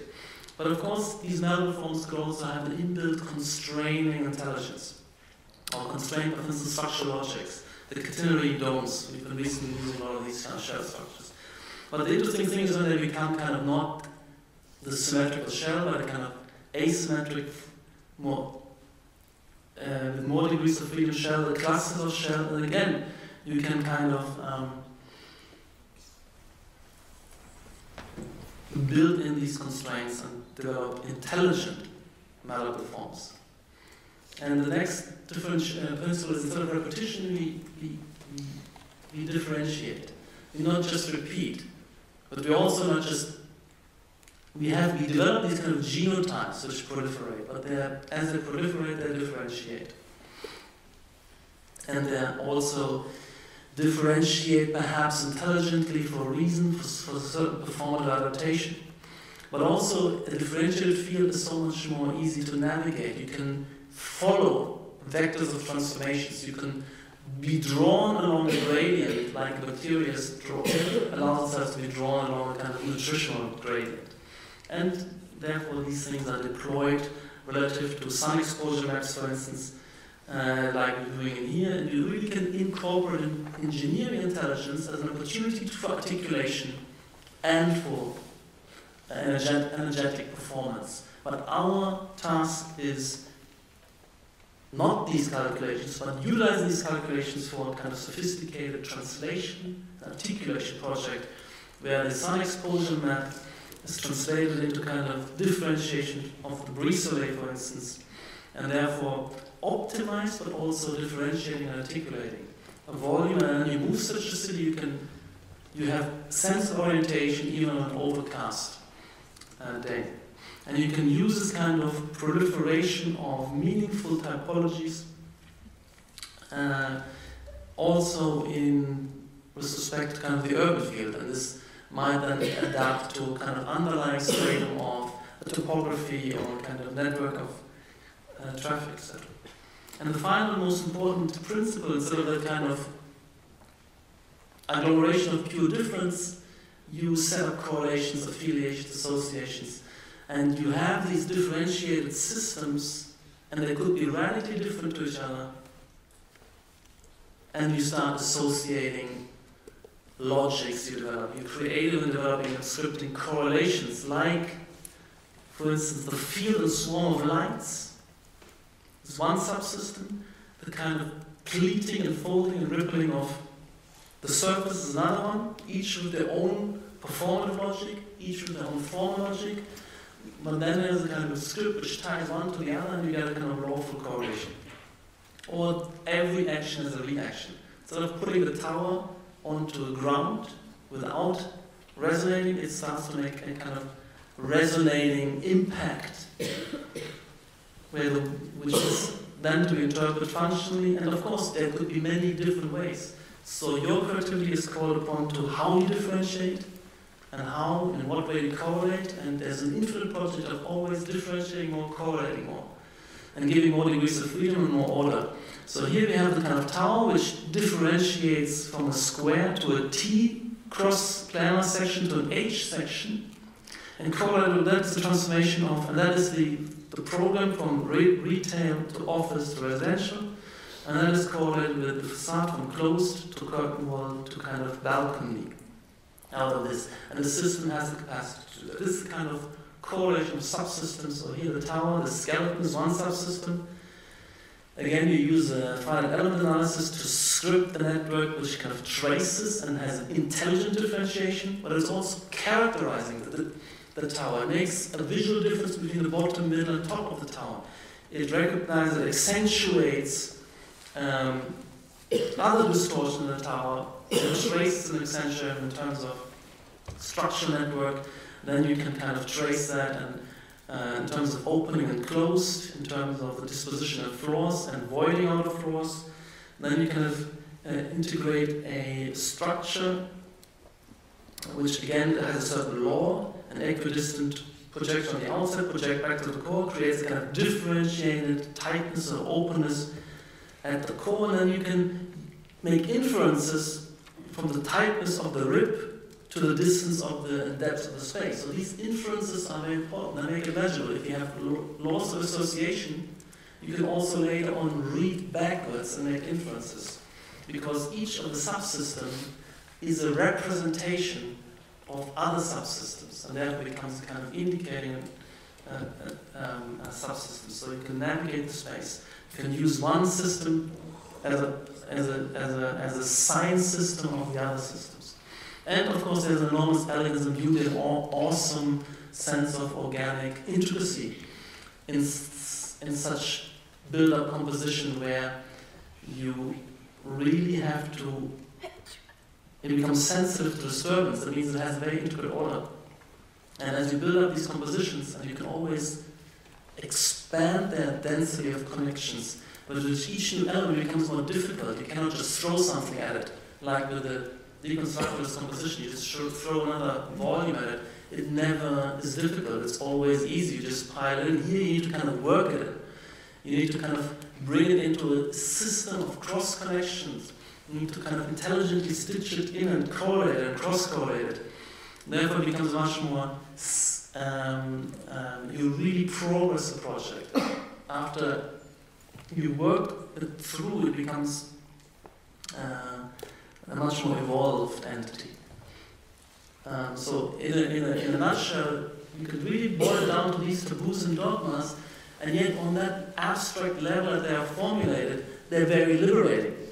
I mean, it's an invitation to give more degrees of freedom to your primitives, to differentiate in more unexpected ways, and then to correlate with further systems in new and unexpected ways.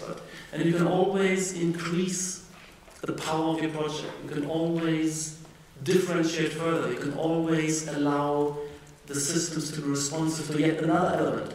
Maybe a distant element in the environment is now radiating through, and the project develops sensitivity to that object, because everything suddenly folds and bends towards it, while everything else which is happening already continues to happen.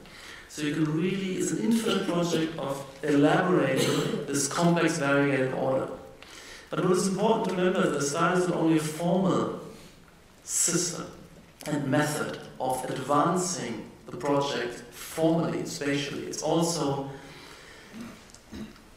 encompasses a new attitude towards function and program, the life process, the functional side. The lead distinction is form versus function. So on the functional side, we're saying, again, negatively, no fixed stereotypes.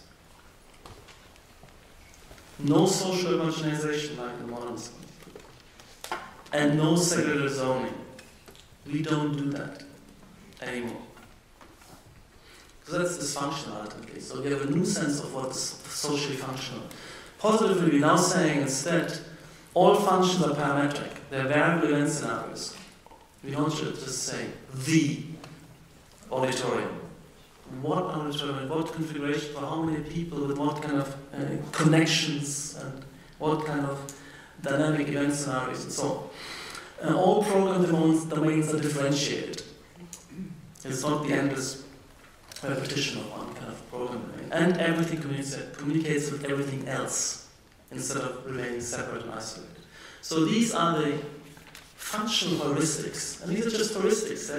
How you differentiate the program. Right? It depends on the social institution you interact and you're offering with. And but things are brought into proximity. These are, again, the heuristic principles which assure that you will develop a project which is state-of-the-art, which doesn't fall back to fallacious old ways of thinking. And that's why I can say with confidence that Parametricism is a new epochal style after modernism. And I'm also demonstrating now that Parametricism is real. And I'm showing you, I'm just making a thumb cinema. It works on all scales, on all program domains, and all territories of the world, as far as we're concerned, with respect to the kind of projects and products and interiors and installations and objects we've been creating. And this little flick through increases in scale. And so we're moving from these products, installations, to interiors, to exhibition designs, to smaller buildings and interiors. And all of this here is real and executed and existing in the world, and sometimes as manifestos, sometimes already in real, active, effective, high performance. And maybe I'll stop here for instance, just an example. This is the most mundane kind of park and ride scheme in the suburbs of Strasbourg. So imagine a kind of suburban condition with a parking lot, a train station, a bus station. What could be kind of less inspiring and more prone to kind of continuing the disfigurement of a kind of suburban non-place? And here we're trying to do, if you bring these aspects into close proximity, into intercorrelation, and you impose, which is very important, a ruthless formalism, then you're able to tie something together to create an identity.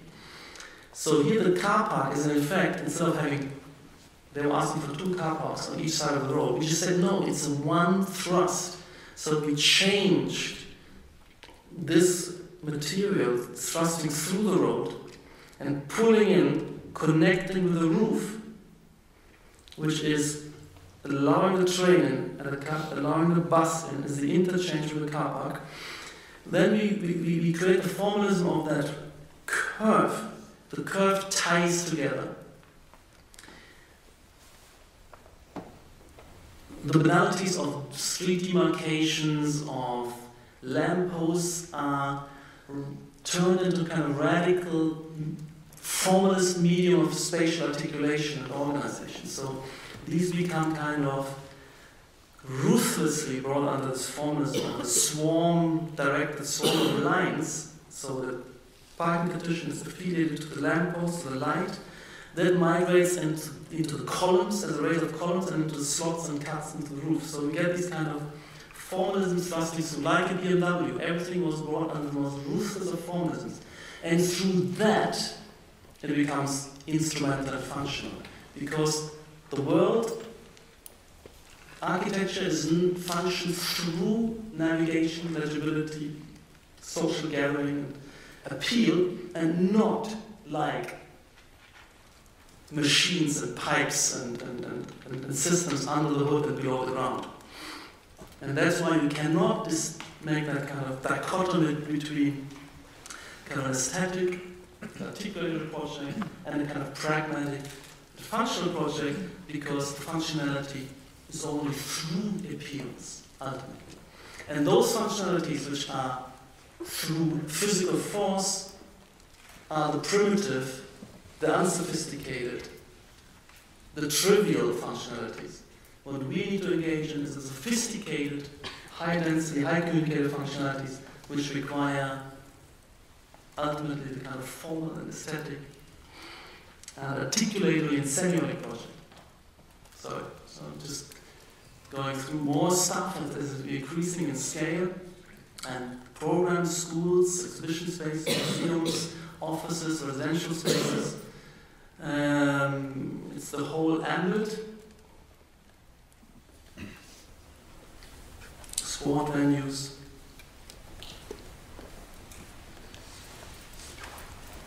Administration building. And again, it's a kind of complexity of different departments and their confluence and intersection, and communication spaces, museums.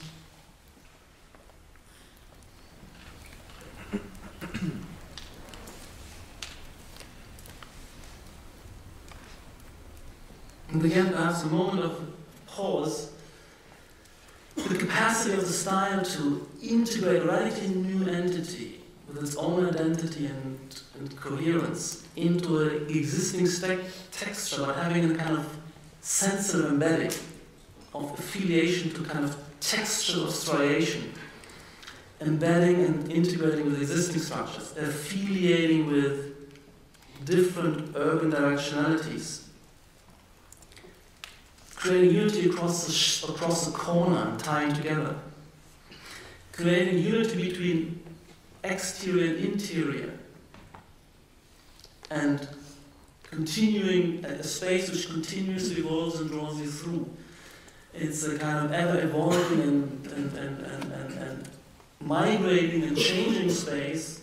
There's snapping from room A to room B to room C. It's continuously drawn. Sometimes very quiet and contemplative. Sometimes where things start to intersect. There's more directions coming together. That's where we introduce the vertical connections inside. And the street is cutting right through into the main internal corridor. These affiliations are important. There's a kind of closed phase and there's the open phase. There's the moment of deep visual penetration from the. I'm still outside, but I'm already inside the domain of the space. I'm getting glimpses of various levels. And again, I'm outside, I'm participating already within the life of the museum. Then I step in and there's a kind of multiple choice of trajectories. The architecture unfolds below, above, all around, and in deep layers. It's kind of deep vistas in all directions. This full three-dimensionality of simultaneity of connections and continuities, and then the kind of quieting down and opening up again the second time. And again, kind of ruthless formalism of affiliation to order the overall space. If all these different parts were left with their own random morphology, would just create a kind of disarticulated visual chaos.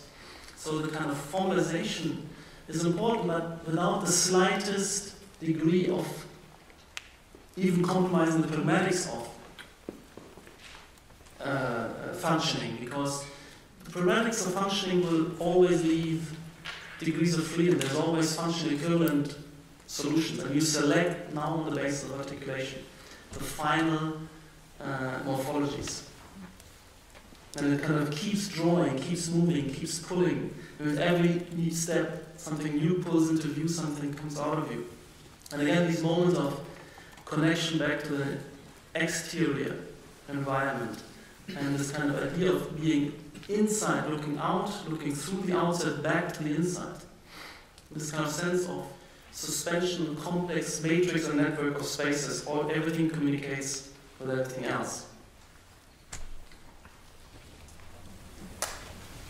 Similar effects in the Guangzhou dramas, kind of moment of unfolding space below, above, and deep kind of vistas from inside to outside as well.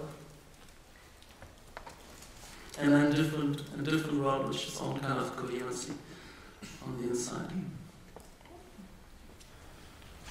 And again, it moves on to infrastructure projects, to large urban projects. And the kind of final project I want to show, which will open in May, a big kind of cultural center in Azerbaijan, which comprises a museum, a conferencing center, a library. The conferencing spills out to this plaza, so the continuity is also of ground surface, there's roof surface, relations between inside and outside, relations between kind of landscape condition, continuing into an interior landscape, etc.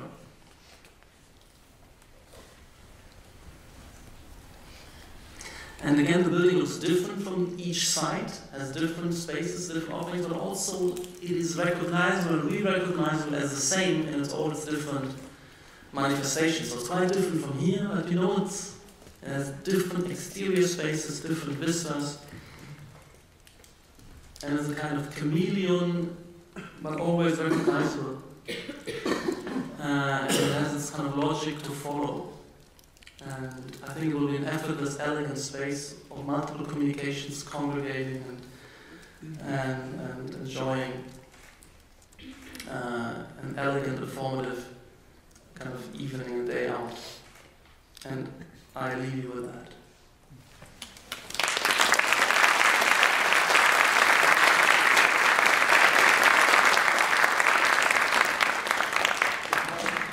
I'm sorry it took a few minutes longer than anticipated, but I would like to invite questions or contributions, criticisms. Yep. I guess, thanks for the lecture, first off. But my biggest question about parametricism in general is sort of the difference between style and maybe methodology. And it seems to me like parametrics is maybe the wrong word to use for the style, because it's also the word for a tool, right? And if you confuse the two, it sort of reduces the potentials of the tool, I think. And it seems like... And it reduces the style as well, by the way. Yeah.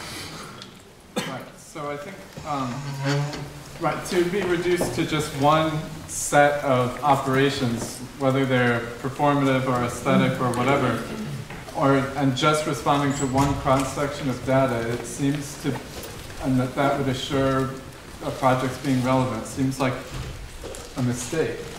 I've just seen a lot of people sort of point to anything that comes out of the computer as being parametric, even when a parametric software wasn't involved, at all, right? And it seems like defining a style based on NURBS or splines or whatever would be just the same as defining a style based on like the pencil or something like that, right? Like it's a total confusion in that you need some sort of authorship either way, and to call the style just parametric confuses what's the program and what's sort of the social ambitions. And what seems strange to me is that Zaha, as the office, is one of the best examples of a firm that's used a whole bunch of mediums from painting to the computer, so from really primitive to really high tech to organize spaces, and yet the style is being defined as parametric, and I don't think it's a good idea. It's not defined. I mean, I think when we come in, first of all, don't get fixated on a name, right? A name needs to be proposed and offered, and you can propose another name. I mean, modernism. You can kind of stare at the phrase and kind of think that that the criticism could be based on pulling out the association of it. That's just a question of semantics. I mean, I'm happy to put this to this position, and I might call it something else, so that's not the issue. So you need to engage with two things. On the one hand, you need to distinguish what I'm talking about, but you should really then go to the writings, to the article, and look at the layered definition I'm offering in terms of the form and the functional heuristics, in terms of the claim that a style is a cycle of innovation that has a kind of certain functional thrust in terms of how we handle and understand and translate function, as well as in terms of unfolding form repertoire. Don't get hooked up on a name. Distinguish what I'm proposing and how I define it, and compare that to what is happening out there in the world we observe. What is happening in the offices, what is happening in the universities. That's what I try to summarize and try to describe, try to rationalize, explicate, and guide forward to the next step. So the confusion is yours, in fact. I'm not confused about these things, and the world is happening, and I think there is some confusion in that whole panoply of ongoing research and experiments, and that's what I'm trying to clarify. Now you can come in and help clarifying that, and give me another kind of description. But if you kind of ponder and try to kind of stare at that name, and I think this is not an engagement with my approach, with my theory, not even with my lecture. I think that as a theorist, you have to take responsibility for the names that you're giving. Yeah, but it's such a trivial and trite point. I mean, I've given that point already. Give me a different name. I'm not insisting on it. It's such a superficial point. Right. I just think the idea to work. This is my last thing. But it just because it seems like you're getting a lot of traction out of having that name, basically.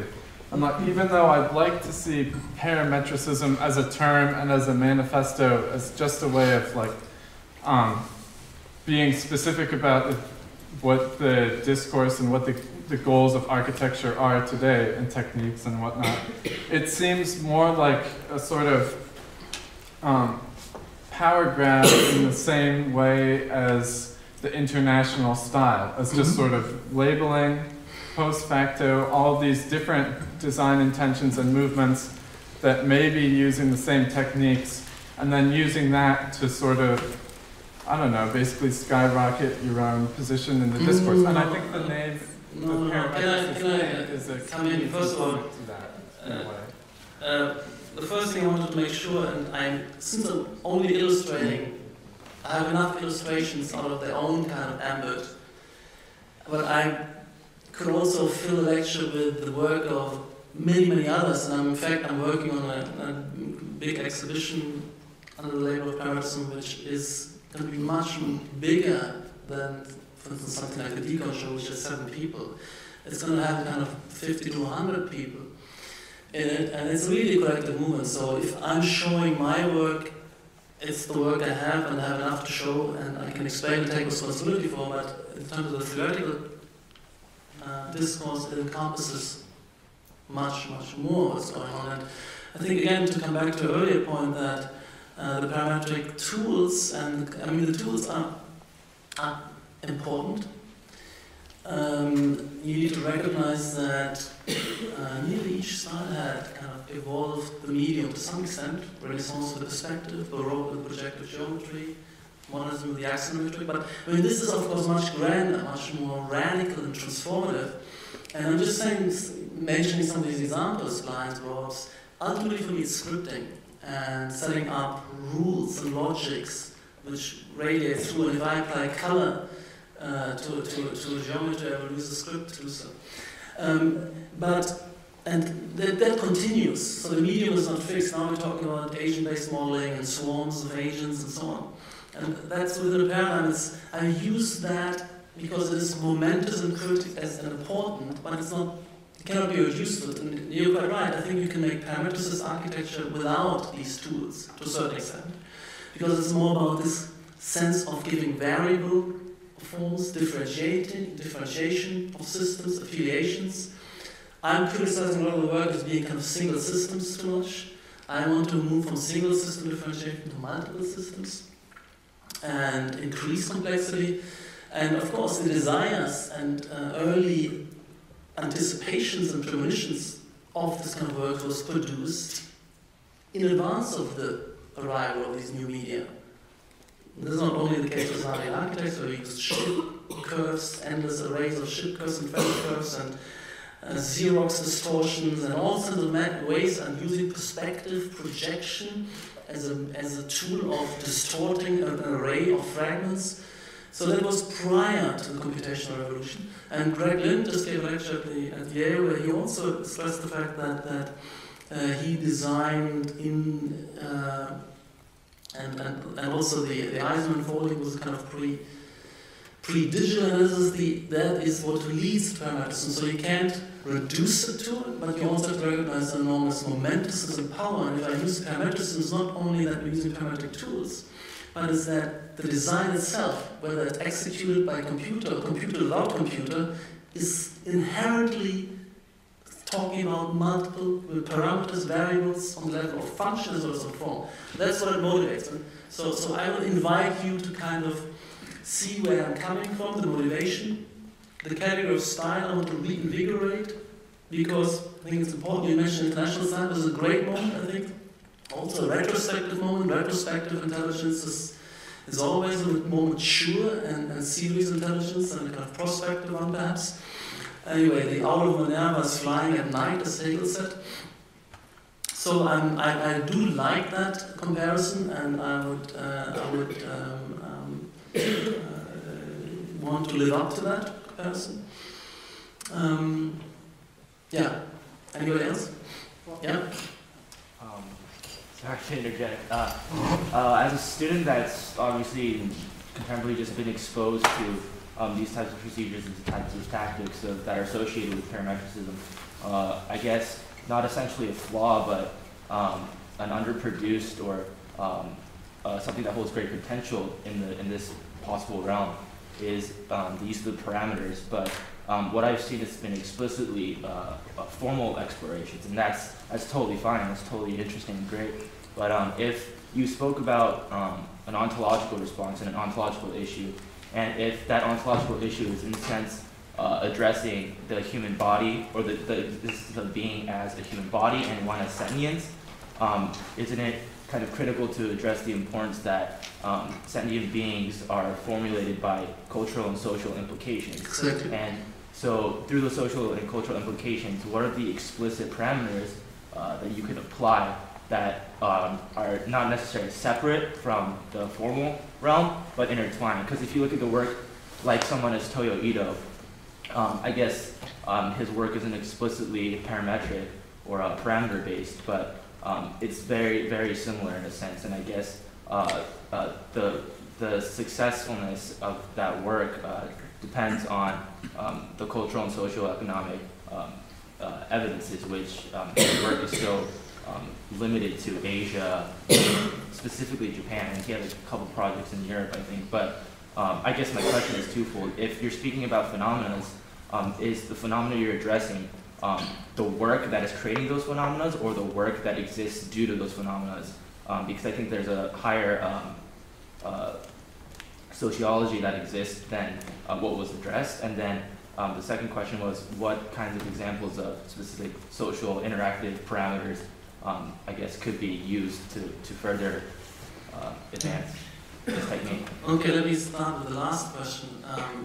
What are the kind of social domains where architecture is challenged because the particular certain social domains are more demanding, because they're more complex, there's more different players, more patterns of interaction, more density of communication.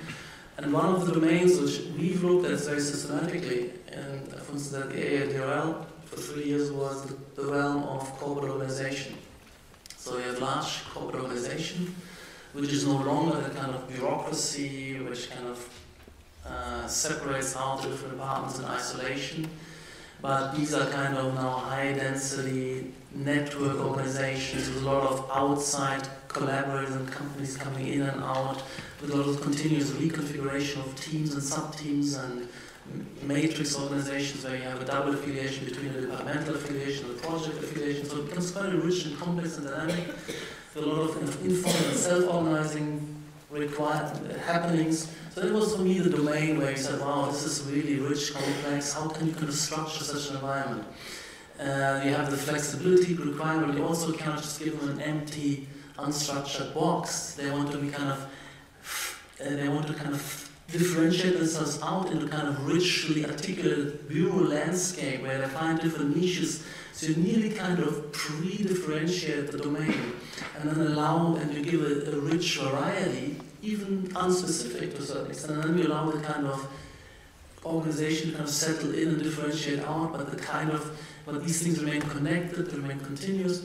These are this kind of continuous swarm-like gradient, sponge-like deep three-dimensional bureau landschafts. Great. And then we take the furniture and the swarm of tables and lights and creating territories for densification of these elements. And so that was one domain, I think, and there you rely on not on cutting it into boxes and walls. You need to kind of territorialize with nuanced, nearly semiotics, to set thresholds to kind of order but they always can be crossed if they have to be. And it's the way that the space is highly latent with multiple readings. So it can be reread and the scene can be recomposed and decomposed through kind of the ephemeral layers, tying in and reconfiguring new ways with the existing. So that was one domain where I think the superiority of parametricism is clear. You come in with a minimalism, you just spoil complexity, you separate, you just bleach out kind of nuance. And also if you use the deconstructivist way, you just kind of create that garbage still which nobody knows what is where anymore. So here we have the kind of example.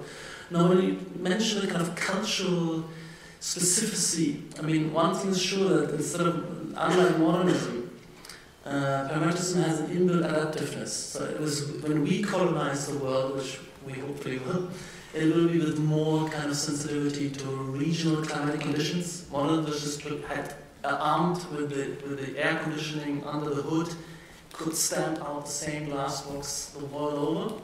And we don't have to do that. We can be much more versatile and nuanced and varied. We can recuperate the kind of intelligence of the vernaculars of this world, which was pre-air conditioning, the kind of adaptation to conditions of rain and wind and water and sunlight, and that would articulate and identify and differentiate these environments and make them more productive, also in terms of articulating projects. So that's and cultural nuances for me are not the cliches of making something recognizable as kind of typical X, Y, Z. I think that's really not what's the case, but you do still have certain regional cultures which are in the world division of labor. There's certain, there's the kind of Silicon Valley innovative software engineering versus the kind of financial center in Wall Street. There's a different mode of communication, different responsibilities, and then you have a kind of North Italian design clusters. These are the cultures. It's not whether it's Italian or in America, anyway, you have all these different ethnic groups. It's irrelevant. I don't think that it was relevant only for Japan. If we would have never heard of him, because architecture is world architecture, it's a global discourse, and Ito and anybody else, wherever you go, in whatever territory you go, I think you will be working with these principles, which I believe are global best practice. And they apply as much to India as well as to China, to Africa, to wherever you go. In all these places you find people eager and wanting to participate in world culture and want to integrate themselves in the world economic division of labor and find innovative ways of working, and they face similar challenges. They're also all on the net. They're also all kind of geared up with all the other best practices which are given through the mass media and the internet. Why should they be excluded from the global best practice of architecture and urbanism? So this is global, but it's at the same time it's highly differentiated and nuanced. But it's not the kind of old traditional cliches of culture which we need to worry about. Not at all. Anybody else? Over there. Yeah. I hope this is a quick question, but what do you think, if anything, stands in the way of Parametricism from being the same sort of real-world on-the-ground method of modeling as Real world, underground. On the ground. Well, I think it's a good question. I mean, what stands in the way is, in a sense, a culture of the discipline, first of all, which there's a kind of culture of discourse and a certain cast of character which has evolved because there was the crisis of modernism, which had to bring forth the kind of freewheeling, free brainstorming, idiosyncratic, individualistic character of trying to find something new, which generated a kind of its own inertia of ideology, the kind of Peter Cooks, and I mean, they made contributions, clearly, and the Wolf Briggses, and I don't know who else to mention, the Bartlett as a kind of institution and way of working of this world. There are of an era, but they prevent, in a sense, because they have a gut reaction against the attempt to systematize, they have a gut reaction against a kind of larger project. They think it's only about kind of always remaining different and other and proliferating and inventing something new every Monday morning. If you do that, you'll never impact. So there needs to be a kind of change in the cast of character, change in the kind of ambitions we formulate collectively.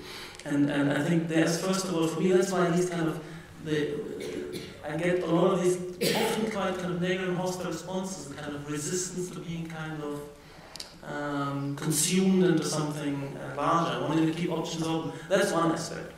The other aspect, I think, is, of course, but that's what we're working with. Investing in new technology, production, fabrication technology, which brings down the cost of these kind of complexities. And that is happening very, very fast.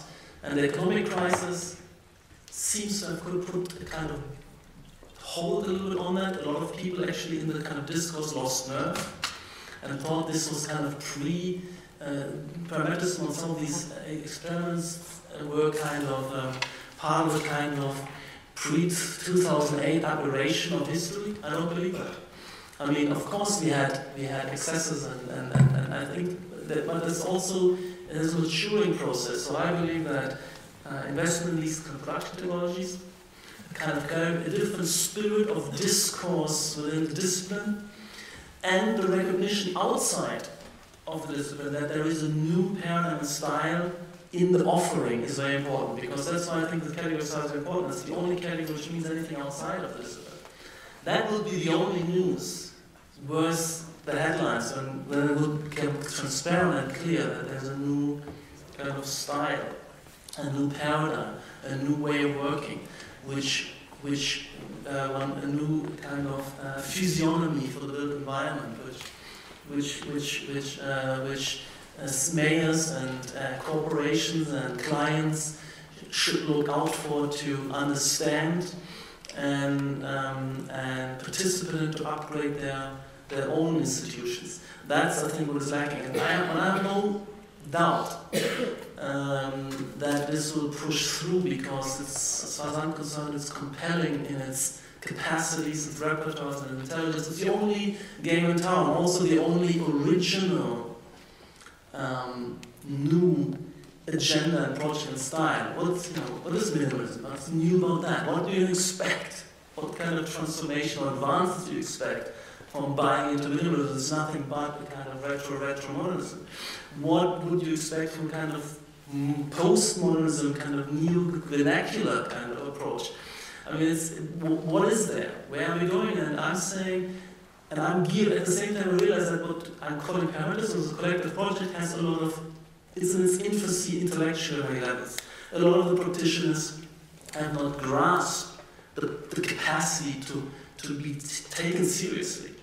And there are, of course, in the division of labor in the discipline, you have those formalists who still reject being instrumentalized. But as we discussed earlier, there's these kind of formalists, they have also, there's a kind of necessary false consciousness, because if you think it's only about form, you can proliferate and elaborate formal repertoires more rapidly, more proliferously and productively. But that can be the stance of the profession, and that also once you proliferate repertoires, you need to start instrumentalizing them. So I think there is a kind of clarification process in the discipline and then pushing out into the environment, which will happen. And I think I'm convincing more and more colleagues.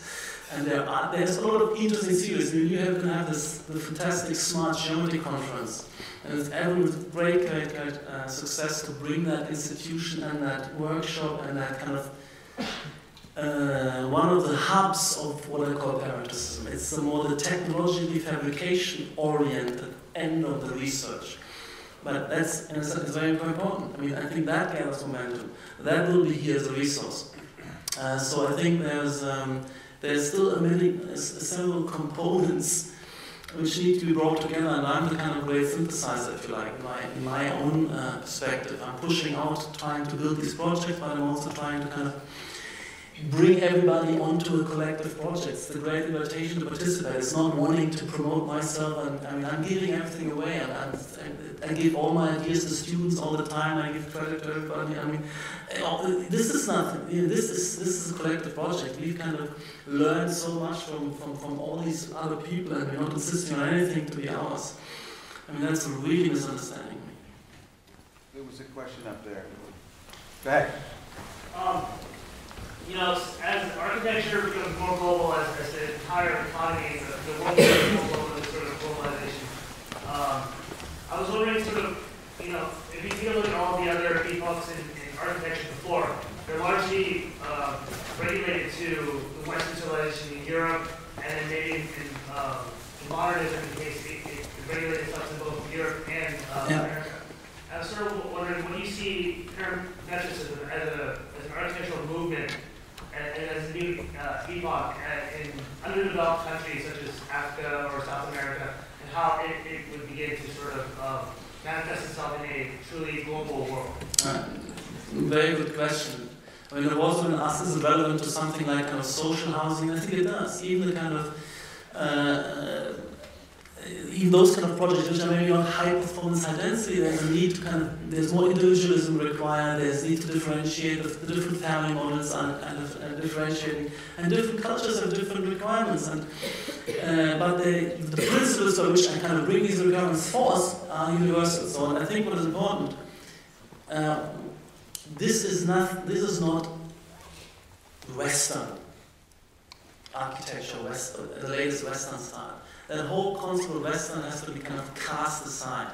This is a global project and global culture, and in fact world society, as Luhmann says. And I think there's a kind of really problematic to be hung up on using still these categories, Western, Eastern, particularly in a great nation like China. It gets in the way because I would believe Homi Bhabha in his concept that of an always already intricately hybridity of these cultures. Even the so-called Western culture is drawn from Arab culture, from Chinese culture. America is a kind of fusion and melting pot of cultures and strands of intelligences. I think that gets in the way, and gets in the way because it reasserts some kind of bizarre regionalism. So we invited we're doing projects in China, in central megalopolis, high performance hubs of culture, of commerce, of work. And they live and work in ways which are contemporary global best practice. I mean, they're learning. And the kind of attempt to try to kind of give Chinese character and a demand of that is a kind of distraction, because there is this idea that there's somehow Western. There's nothing to be Western. I mean, it is equally absurd to kind of to ask what is a kind of German version of Parametricism. I'm German, and it means nothing in contemporary world. So I think it's truly global and truly architecture is world architecture. Like there's world cinema, there's world literature, there's world. And there's even world design, there's world civilization, a world financial system, a world economy, a world political system, and a world science. So these regionalisms in terms of national identities and traditional ethnic or identities, they are really getting in the way. Okay, I disagree. Wrong ideology. I disagree. First of all, I want to preface, well, I want to say one thing before I speak to the presentation. The credit to the Smart Geometry Conference should go to Dimitris Komodromas and Jefferson Ellington. And we need to thank them for that. I just want to make sure the credits go to the right place. The second thing is, it's an astonishing, brave lecture, because you're both the subject and the object.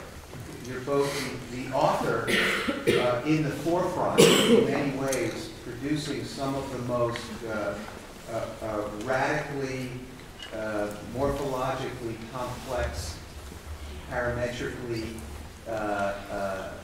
attuned projects in the 21st century, and yet at the same time you're trying to step out of that arena and develop a kind of a taxonomic frame by which to help you and your colleagues and the world at large read the production of this work. And it comes certainly with an enormous amount of complexity, difficulty, risk, and resistance. And I would, so I applaud you, because there are very few people with that kind of ambition. I certainly am sympathetic to those that are uncomfortable with assigning names to any movement, fully aware of the inadequacy of language. This is making me busy. Sorry. That portfolio is a little too intense. Okay. I wanted to get to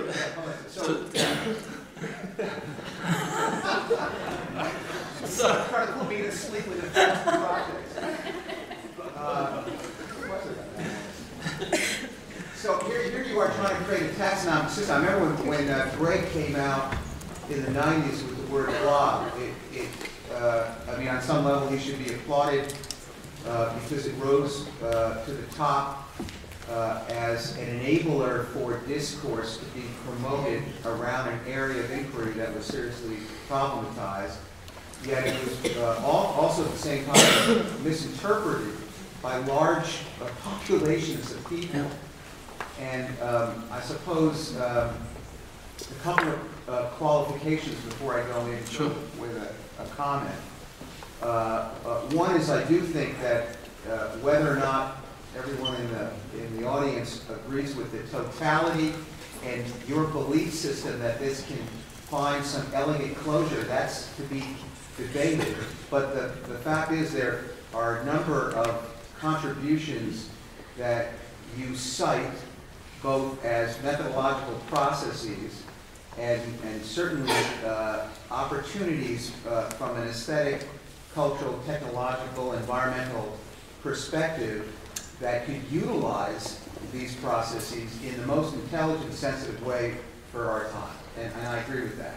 So if you leave the frame for a moment and you go into a whole series of interiorities of your presentation, there's an enormous amount of opportunistic brilliance. Where I do disagree with you, and I thought that question was beautifully posited, because I think there's another paradox, and that is that you happen to be inside a practice that is so rarefied, it moves around the world seamlessly, and it's able to access capital, and I would even say power, to drive these most spectacular projects. But they become these colossal magnets as signature architecture.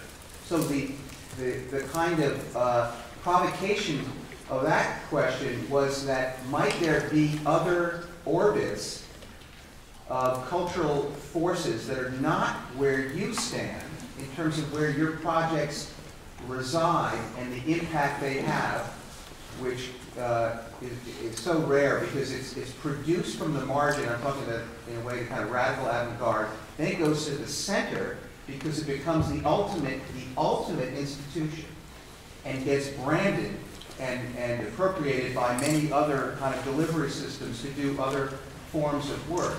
Yet the work that he's speaking to seems to me has a kind of a whole series of calibrated, in the spirit of the parametric, nuanced approaches which do not assert themselves as having the kind of same branded power. So where I disagree with you ideologically is I actually think the potential danger of both the process and the style, if it doesn't assume different orbit conditions, is that it will reaffirm in a weird way this kind of infinite smoothing of sameness, which is a kind of homogeneity, which is the danger of globalization.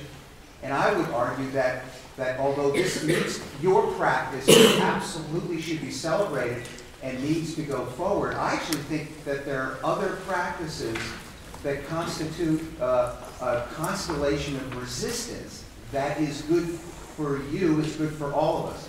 And a case in point would be a number of your projects when you show the photos from the outside. They acquire, we spoke about this before, they acquire an enormous amount of power through the juxtaposition of the fabric, the existing fabric, however historically profound or banal. That difference to me needs to be sustained.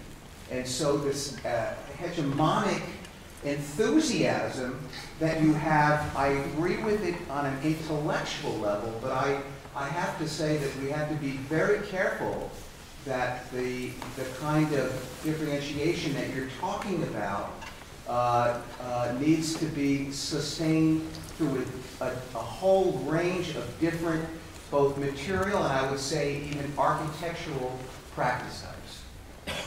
Well, thanks a lot. I mean, how I would answer this, I just want to show you this picture here. And I showed you the animation in Istanbul.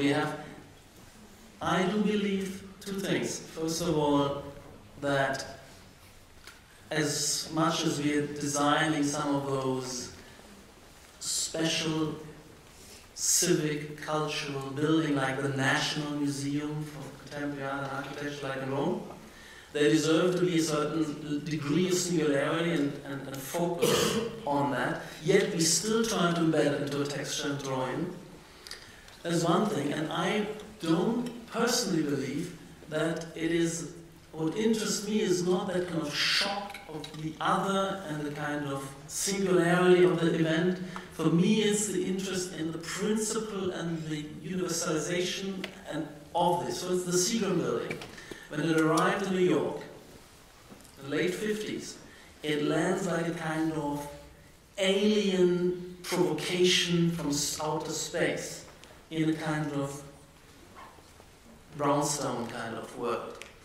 And I think it would have been a fallacy to say, that's what I like about it. I only like that moment of rupture and otherness, which transports, yes, it's stimulating for an architect. And to see new potential, but in a sense, Mies was right. And his project was not that. His project was that influence that then rolls out and transforms Manhattan in its image. And that is the power, the true power of this contribution. And not arresting itself in the shock of the other. And I believe, another point, and I think the same is with our projects, and I can envisage a kind of continuous parametricist texture of urbanism, but of course the sedimentation of past centuries will be embedded within it. They will not be kind of wiped out. Gradually transformed, yes, but that's what we're trying to hear. We're kind of affiliating to existing structures and to textures and creating kind of a new synthesis which absorbs and translates and reveals and presents and makes navigable and prior even more fragmented urban textures. So this is not about tabula rasa, it's not about this project, tabula rasa project. It is a kind of inherently integrative, manipulative, in a positive sense project. So I think that, at least for me, is my sensibility, the way and I think it's also the sensibility which would give more importance to this work if it was just a kind of signature moment of a kind of escape and otherness. And now maybe I'm pushing too far, but that's what I'm picking up from you. It would be not worth my while. No, you're misinterpreting. So I am totally in support of the kind of infinite range of calibrated options available within the methodological techniques to respond to a range of influences away from itself. I'm not sure that your particular example that you just showed us is the best one to talk about a kind of beautiful reciprocity between certain cultural conditions that may have been around for 1,500 years and a 21st century urbanism that drops itself, other than an aerial map that speaks about a kind of scalar gradation. But the theory of morphological affiliation, affiliation to textures, to materiality, to draw these things in, because these older textures need to start to work within a new life process. Now, and I think what I want to emphasize, there's a kind of, I think there's a romanticism, I feel, in your comment. Like, you're romanticizing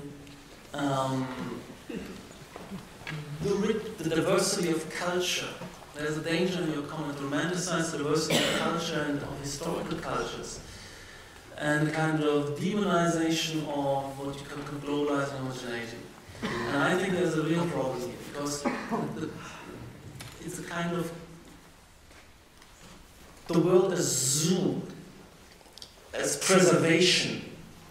That's the kind of, the logic of, well, maybe I'm just putting that out there, and I'm saying, I'm celebrating also the fact that we have at the AADRL students from India, from Africa, from Russia, from Eastern Europe, from China, and so on, and they come into a kind of global discourse and culture which is specific to a 25-year-old, design-oriented, ambitious students, and that's the culture, which is different from the kind of Wall Street, let's say, and different from yet the sciences, the engineering and sciences kind of discourse. These are the diverse cultures, but each of them is a global culture. It is absolutely irrelevant whether that scientist operates in India or in Germany or Shanghai.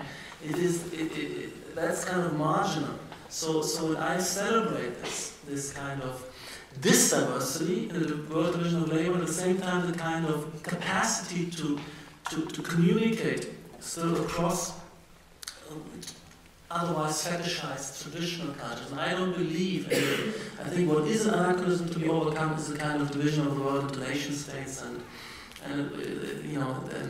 what is getting in the way of establishing a true world society, which exists on the level of these function systems. There's a world science, there's a world architecture, there's a world economy, there's a world art system, and these nationalities. I think that's what I pick up there. So you know which kind of cultures I cherish, and they're real and effective and deepening, and those cultures which are kind of reminiscent, which are cast aside. Patrik, Yeah. Albert Alto Yeah.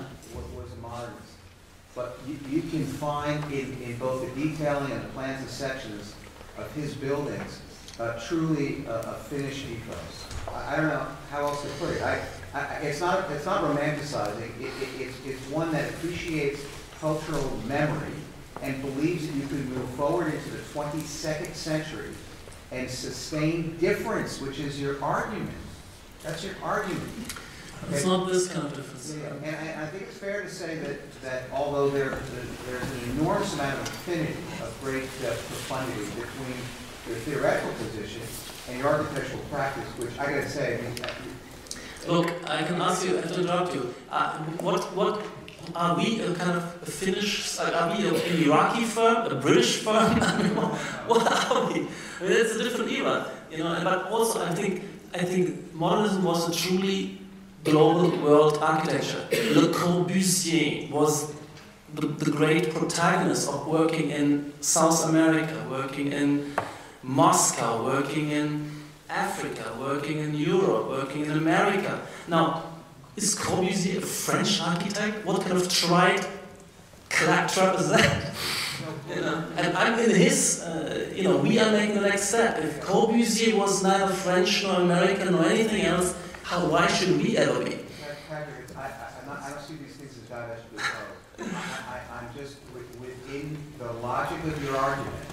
The system has the capacity to evolve and index a variety of difference. All we're saying here is that it's a very important argument at a time of globalization, right? Where with the wrong authors in a position of power, certainly the world can become more homogeneous and difference can be lost. I'm not suggesting that you subscribe to that, but there's 300 students in this room who need to be able to understand the ethic of projects as well. And with that, we thank you very much.